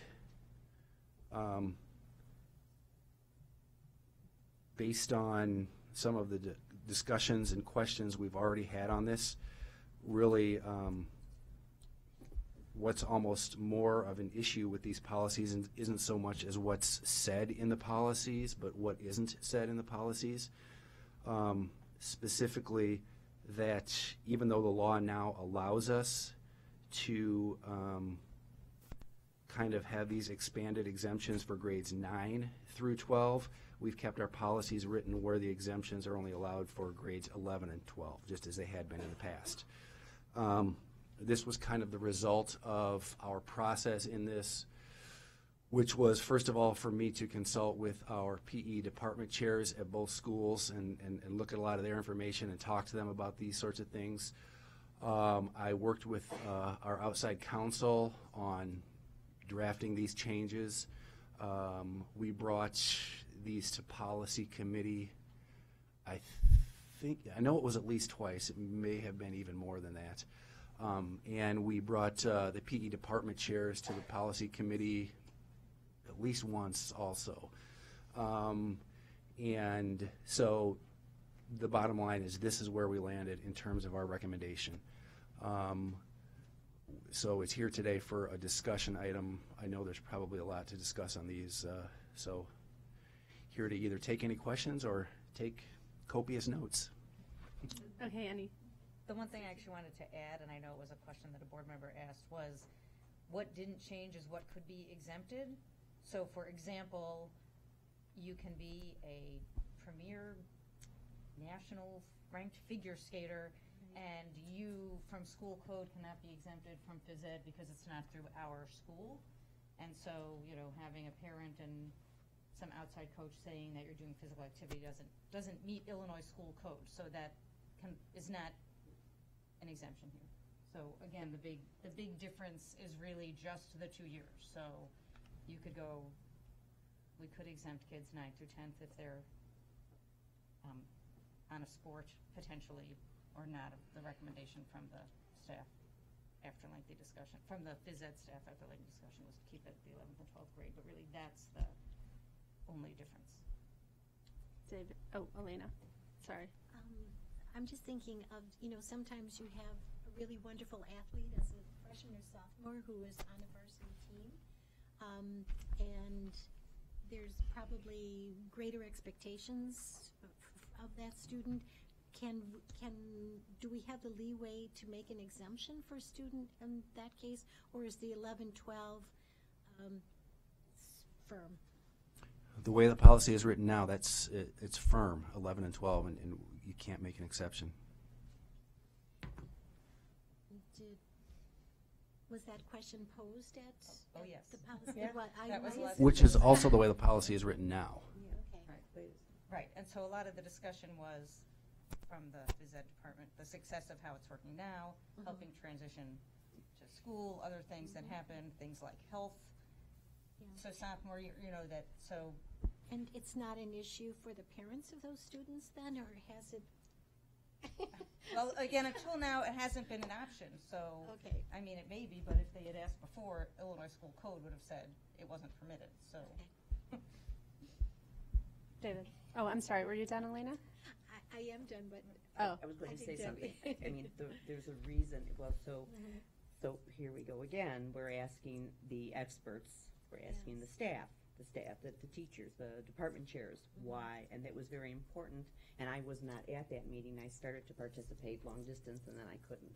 But from what I got from my fellow members of the committee, is that it was very important to the department chairs and the members of the teaching staff that be still upheld, because it is, you know, we are still an educational organization, and that is what is important for the students and to maintain that structure. They're still freshmen and sophomore. The parents aren't, parents aren't attending the students, and the students are their charge. Okay. And I think that it was important to respect that. And we went around, and I think that the discussion was lengthy. David? So I'm reading from the school code. A school board may also, on a case-by-case basis, excuse pupils in grades 7 through 12 who participate in an interscholastic or extracurricular athletic program from engaging in physical education courses. So, to me, that's unambiguous, and it's directly in contradiction to what you just said. And so that's something that I believe that needs to be addressed. Right, I was going to say, Tom talked to attorneys about it, so that's. Well, so a couple things. The word "may" is the operative word there. So that's not required language. That's it's optional language. No, I understand. May. So that's the only caveat, is that it is the word "may." Is that what you're saying? Mm-hmm. Well, yes. So it's a policy decision. Right. So it's a policy decision. So That would be different, right? That was so, my understanding. Right, So the statements have been made that Illinois state law does not allow schools to formulate a policy to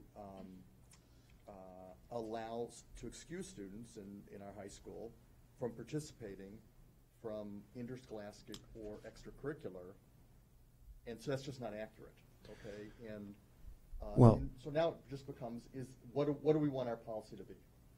And so I would, and so I take a giant step back and I say that our policy, I believe, should be focused on what's in the best interest of our students.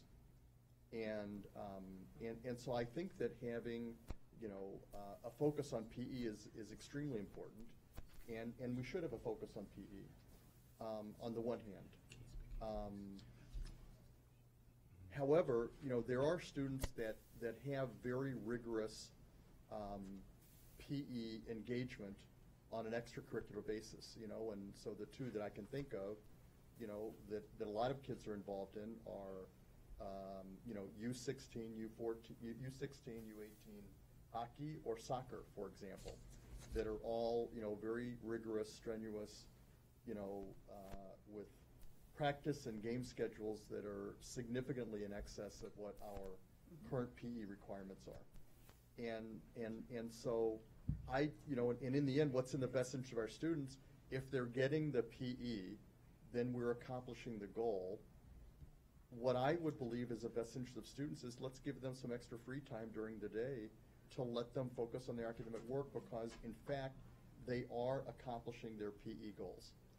And so that's kind of my viewpoint, but with one exception, and that exception is swimming. And I say that because I do think it's important that our students become, are good swimmers and get the swimming skill, and unless they were getting the swimming skill in some extracurricular activity, I wouldn't want to give them an exemption from swimming. But I would make it from 9 through 12. I wouldn't just focus it on 11 and 12. And that's my personal opinion on this particular topic. Well, I can comment on that. So even in the permissive language that we're reading from, where it says may, that still applies to an extracurricular activity or a school-sponsored event. So I just don't think we have the latitude to take it that far, where we can give exemptions for athletic endeavors that aren't associated with the school. There's that separate language that I provided earlier from the Illinois Administrative Code that I think there's really no way to get around it. Right, so I just don't see that language. So when I read it, it says, who participate in an interscholastic or extracurricular athletic program from engaging in physical PE. It doesn't say extracurricular athletic program associated with the school. It doesn't have that language. Well, so of course, yes, the legislature didn't define it for us. But so we have the Illinois Administrative Code, which also has the force and effective law, which says a board shall have no authority to honor parental excuses based upon students' participation in athletic training, activities, or competitions conducted outside the auspices of the school district. I don't see how we can get around that. Also, we ran this exact scenario by our outside counsel, and they agreed that we would not be on solid footing to allow exemptions for these types of circumstances. And finally, we know from multiple sources, both of our PE department chairs, John Campbell and Andy Butler, are through their professional association. The acronym escapes me now. They're participating in the ISB guidance that is being written on this now. So although it hasn't been issued yet, and although there's not actually a date for it to be issued, we know when it does come out, it's going to say that. And our outside counsel has confirmed that. Okay, thank you very much. And again, just to clarify, when the policy committee met about this, when they had the department chairs, the phys ed department chairs were part of the conversation. So, and they felt strongly that it should only be it should only be allowed for 11th and 12th grade. Is that what the conversation was? Then it was run, and then Tom made sure. Tom went to the attorney, ran it by the attorneys too. Right. Absolutely. Yes, and again, so and I think it's fair to go around and see if other people differ. I will say I came in very neutral on it. I did have a son who played sports and whatever, and knew that you practiced or whatever, and literally, so I took it at what the chairs had said. And if I could also add one more thing, just in our conversations, not just at policy committee with the PE department chairs, but also in my separate conversations with them, never once, and granted they don't, you know, if they don't want to tell me something, they won't tell me something, but never once in lengthy discussions, and I just went back and looking here, we had dozens of emails on this. Never once did it come up that this was, you know, to preserve FTE for PE teachers. That they spoke strongly about their belief that this was in the best interest of students. Okay. Any further discussion? Okay. Did anyone have discussion on 6-310, which you said those are kind of tied together, Tom? All of my comments relate to both of those policies. Okay. Right. Well, one thing that might be worth noting is that now I'm going to say is either band or orchestra actually is one of the extracurriculars that can be used. So that's in the law and in the press language as an option. Our current policy didn't contain it, so I didn't add it in this time around. In fact, to be honest, I really didn't have that many discussions about it. Same thing with JROTC. That was also out there. Okay, so any discussion on that one?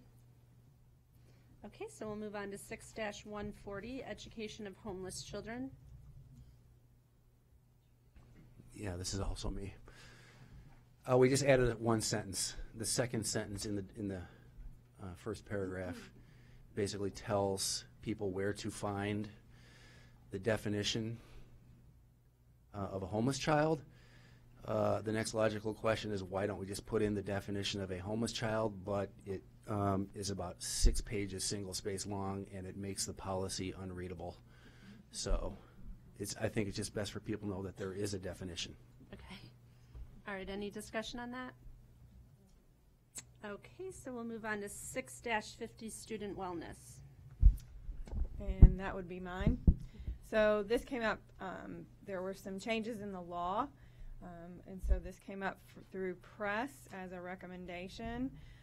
Again, it was kind of a fully vetted process, not quite as complicated as the PE policy, but one of the things that we talked about was I vetted it with Ali as well as with Sandra, because it is regarding our nutrition services that we provide students, as well as our health and physical activity. I've added the recommended changes from press, with the exception of changing a few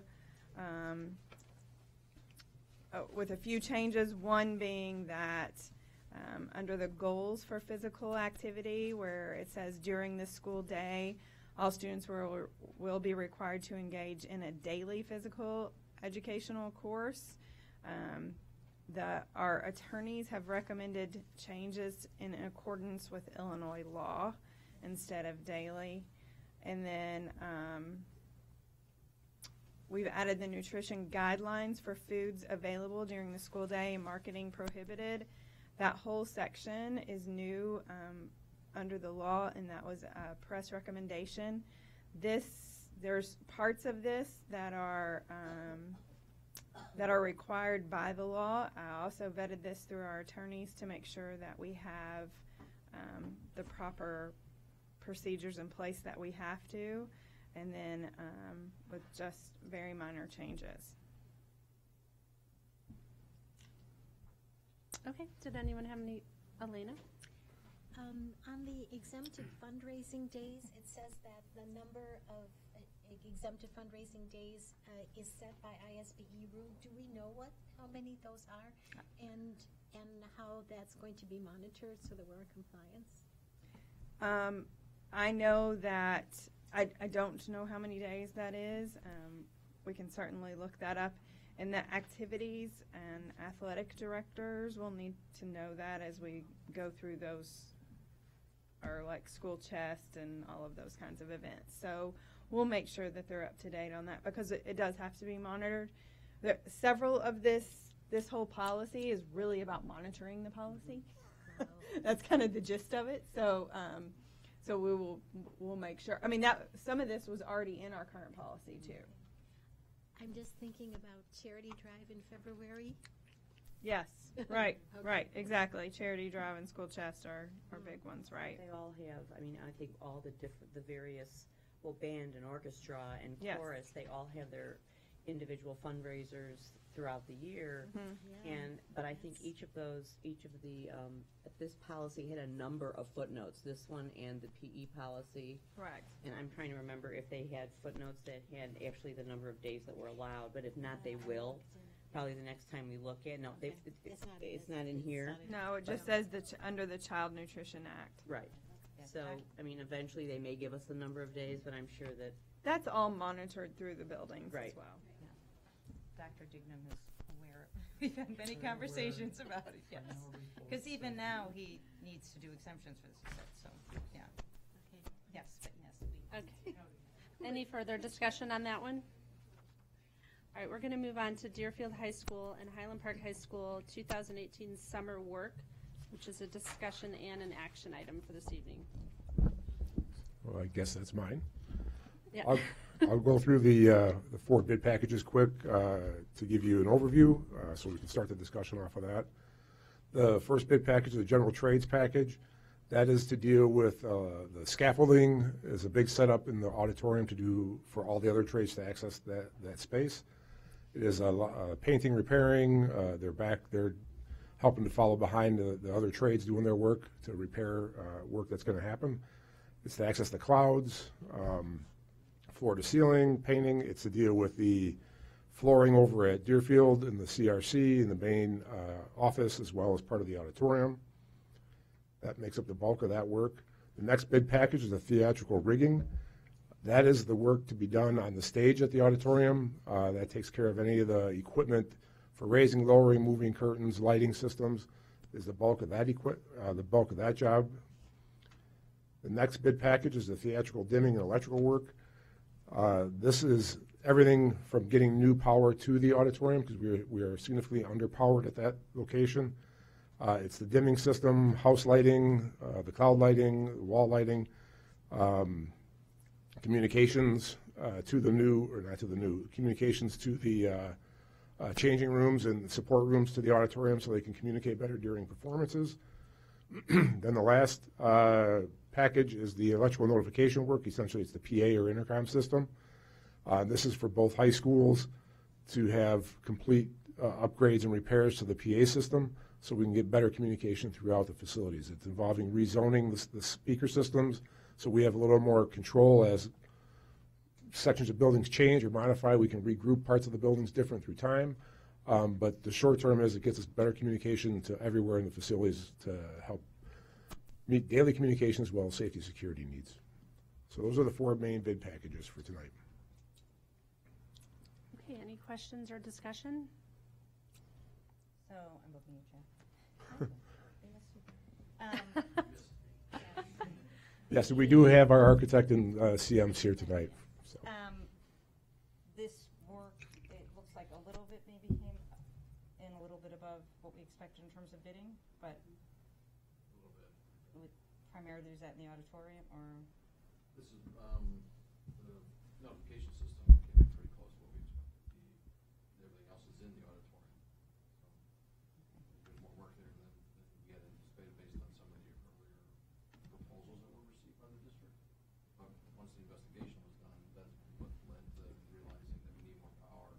There's also some connections for the audiovisual dressing rooms in that, the main house, so productions can be coordinated. And it also has basically a new control room in the auditorium for the lighting and the sound system. And these have been, I know, prioritized both from the facilities management stuff and the high school, correct? I mean, well, it's been on Highland Park list for a while. Yeah, correct. The dimming system has been failing for several years now, so I know that didn't get included in the referendum, so it's one of the top projects as we were moving forward on our capital. Yep. And we had budgeted for. Correct. This is all within the budgeted scope. And the idea that we're like so next year it's more of the Deerfield, right? The kind of on-off. Well, next year, actually, because there is a significant amount of capital happening over at Deerfield this year on the mechanics, or the HVAC systems. So this year's kind of a split, and because of the window project at Deerfield, next year will kind of be a split also, a little different balance, but the cafeteria is due to be at HP next year, and that will include some windows, and then Deerfield's windows as well will be done next year. Okay. Any other questions or discussion? David. So I'm not sure I understood what you were talking about, the communication. Can you elaborate? In the auditorium portion or on the PA side? The PA side.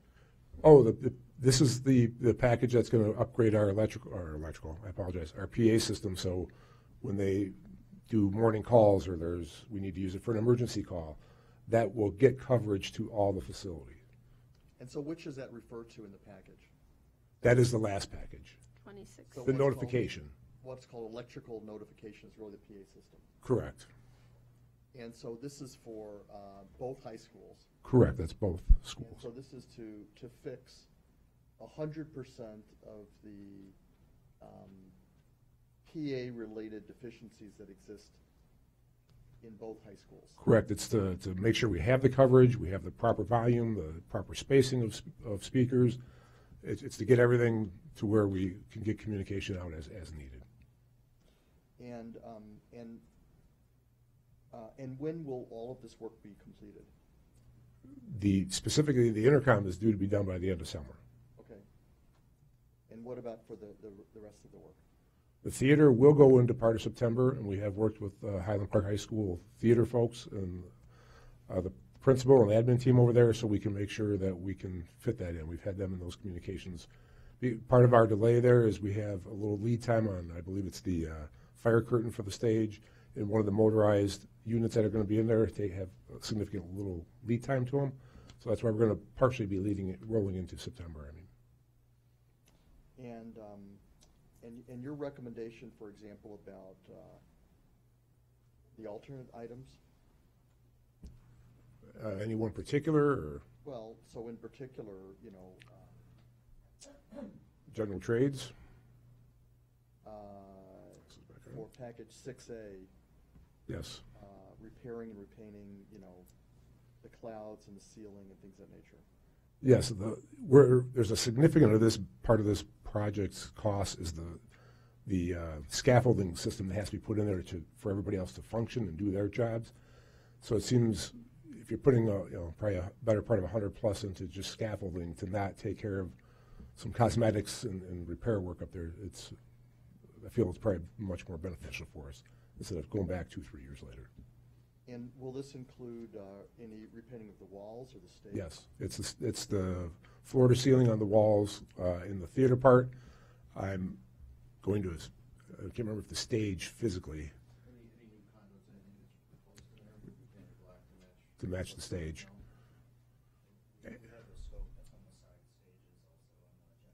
Okay. And then what about the alternate regarding the black box build out? The alternate on the black box bid out, we had it bid out. The numbers did not come in with all of our base bids that we needed to have for the work that was in the primary scope. The black box was a goal to try to see if we could fit it in this year. The numbers haven't worked the way we would have hoped, given some of the bids. So we at least did do the design work. We have the infrastructure there from the framing of it, from the architectural and engineering side. So that gives us a platform to work with the schools to see if there's any foundation or grant money, not grant money, I apologize. What's the word? Booster, yeah, thank you. Booster fundraising that would be able to help fund those programs. And that's where that's at. Thank you very much. Yep. Yes, Elena? Just in terms of the alternate under the electrical notification work, what was the rationale behind having a bid on strobes over all locations? The thought was when we met with the schools and we met with the PA folks was in this, when you try to use it maybe for an emergency system, that if you have a passing period or something, that could we notify it more like hallways, places that where you would normally hear the PA or maybe not hear the PA because of the traffic. We were thinking maybe if we could put strobes in more places, it would help give another indication, something to be quiet and listen. The number came in significantly higher than we were hoping it would, so we have it on our radar as something we may want to consider if contingencies work out. We do have some strobes in the package, so we do have our cafeterias in your more common theater spots where those will be there, but the full coverage of the school we couldn't fit into this package for the strobes. Thank you. Okay, any other questions or comments? Okay, so it is recommended that the board award contracts to Edwin Anderson Construction in the amount of $379,500, Chicago Fly House in the amount of $477,186, Kraus Electric in the amount of $1,330,425, and Mead Electric in the amount of $577,700 for the summer renovations of 2018. Is there a motion? So moved. And a second? Second. Any further discussion? Thank you for answering all of our questions, both in the packet and publicly. Thank you. All those in favor? Aye. Oh, yeah, sorry, roll call, as soon as I said it. Sorry, roll call. That's okay. Ms. Lobby? Aye. Mr. Small? Aye. Ms. Bick? Aye. Ms. Hyman? Aye. Ms. Meyer? Aye. Ms. Culper? Aye, motion passes. Now we'll move on to Board of Education policies. It's recommended the Board of Education adopt policy 5-186, insurance as presented. Is there a motion? So moved. And a second? Second. Any discussion? All those in favor? Aye. Opposed? Abstentions? Motion passes. Consent agenda. It is recommended that the consent agenda be approved as listed. Is there a motion? So moved. And a second? Second. And Gail will provide a report on the bills. So I had my first opportunity to review the bills, and I met with Ali twice on Friday, so we could explain the whole thing to me, and then again today, and all the documentation was there. Everything looked to be in good order, and someone wanted me to say that Ali is doing a great job on all of this. Can you disclose who wanted Is that a Friday or Monday? So I'm comfortable with saying that everything looks to be in good order. Nice. Is there any discussion? Just that, I had asked a question because there seemed to be a long list of requests for leaves. And so got back from the district response saying that these are, when you add these all up, these are in line with what we have gotten in previous years. Leaves being partial, people taking, like, working partial schedules. Tom put some data together for that. It was in line with, I think he did about 5 years. Thank you. And thank you for them doing that. Okay, seeing there's no further discussion, a roll call, please. Mr. Small? Aye. Ms. Bick? Aye. Ms. Hyman? Aye. Ms. Meyer? Aye. Ms. Lobby? Aye. Ms. Culper? Aye. Motion passes. So we'll move on to our second citizens' comments period. And since I was remiss to stick with our 3-minute policy, 3-minute citizen comment period policy, if anyone has a citizen's comment, we will ask you to limit it to 3 minutes. Are there any citizens' comments?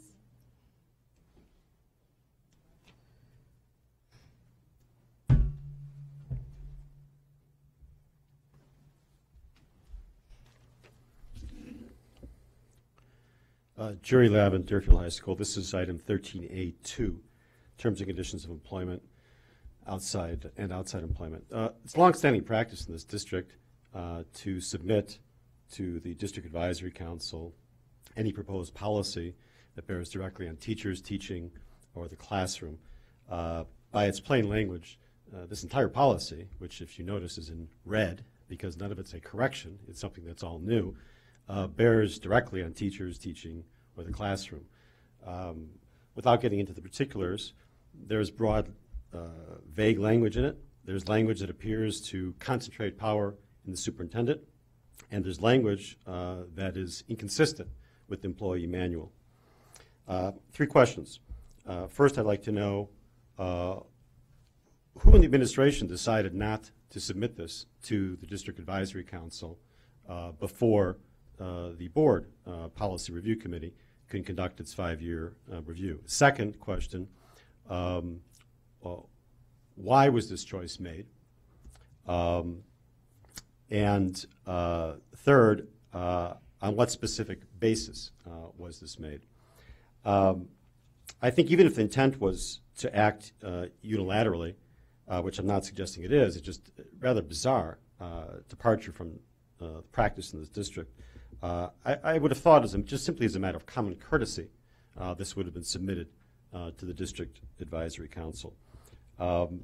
Regarding the strobes, that had nothing to do with getting people's attention who may not be listening. Specifically, it had to do with earphones. Students who have their headphones on, earphones on, earbuds, that there's a concern that they couldn't hear. It wasn't so much not paying attention. It was specifically because of that. Thank you. Thank you. All right, so we're going to move into closed session. It's recommended the board move into closed session to consider information regarding the appointment, employment, compensation, discipline, performance, or dismissal of specific employees of the district or legal counsel for the district, including hearing testimony on a complaint lodged against an employee of the public body or against legal counsel for the public body to determine its validity. Is there a motion? And a second? Second. Roll call, please. Ms. Peck? Aye. Ms. Hyman? Aye. Ms. Meyer? Aye. Ms. Welby? Aye. Mr. Small? Aye. Ms. Colbert? Aye. Motion passes. We'll take 5 minutes.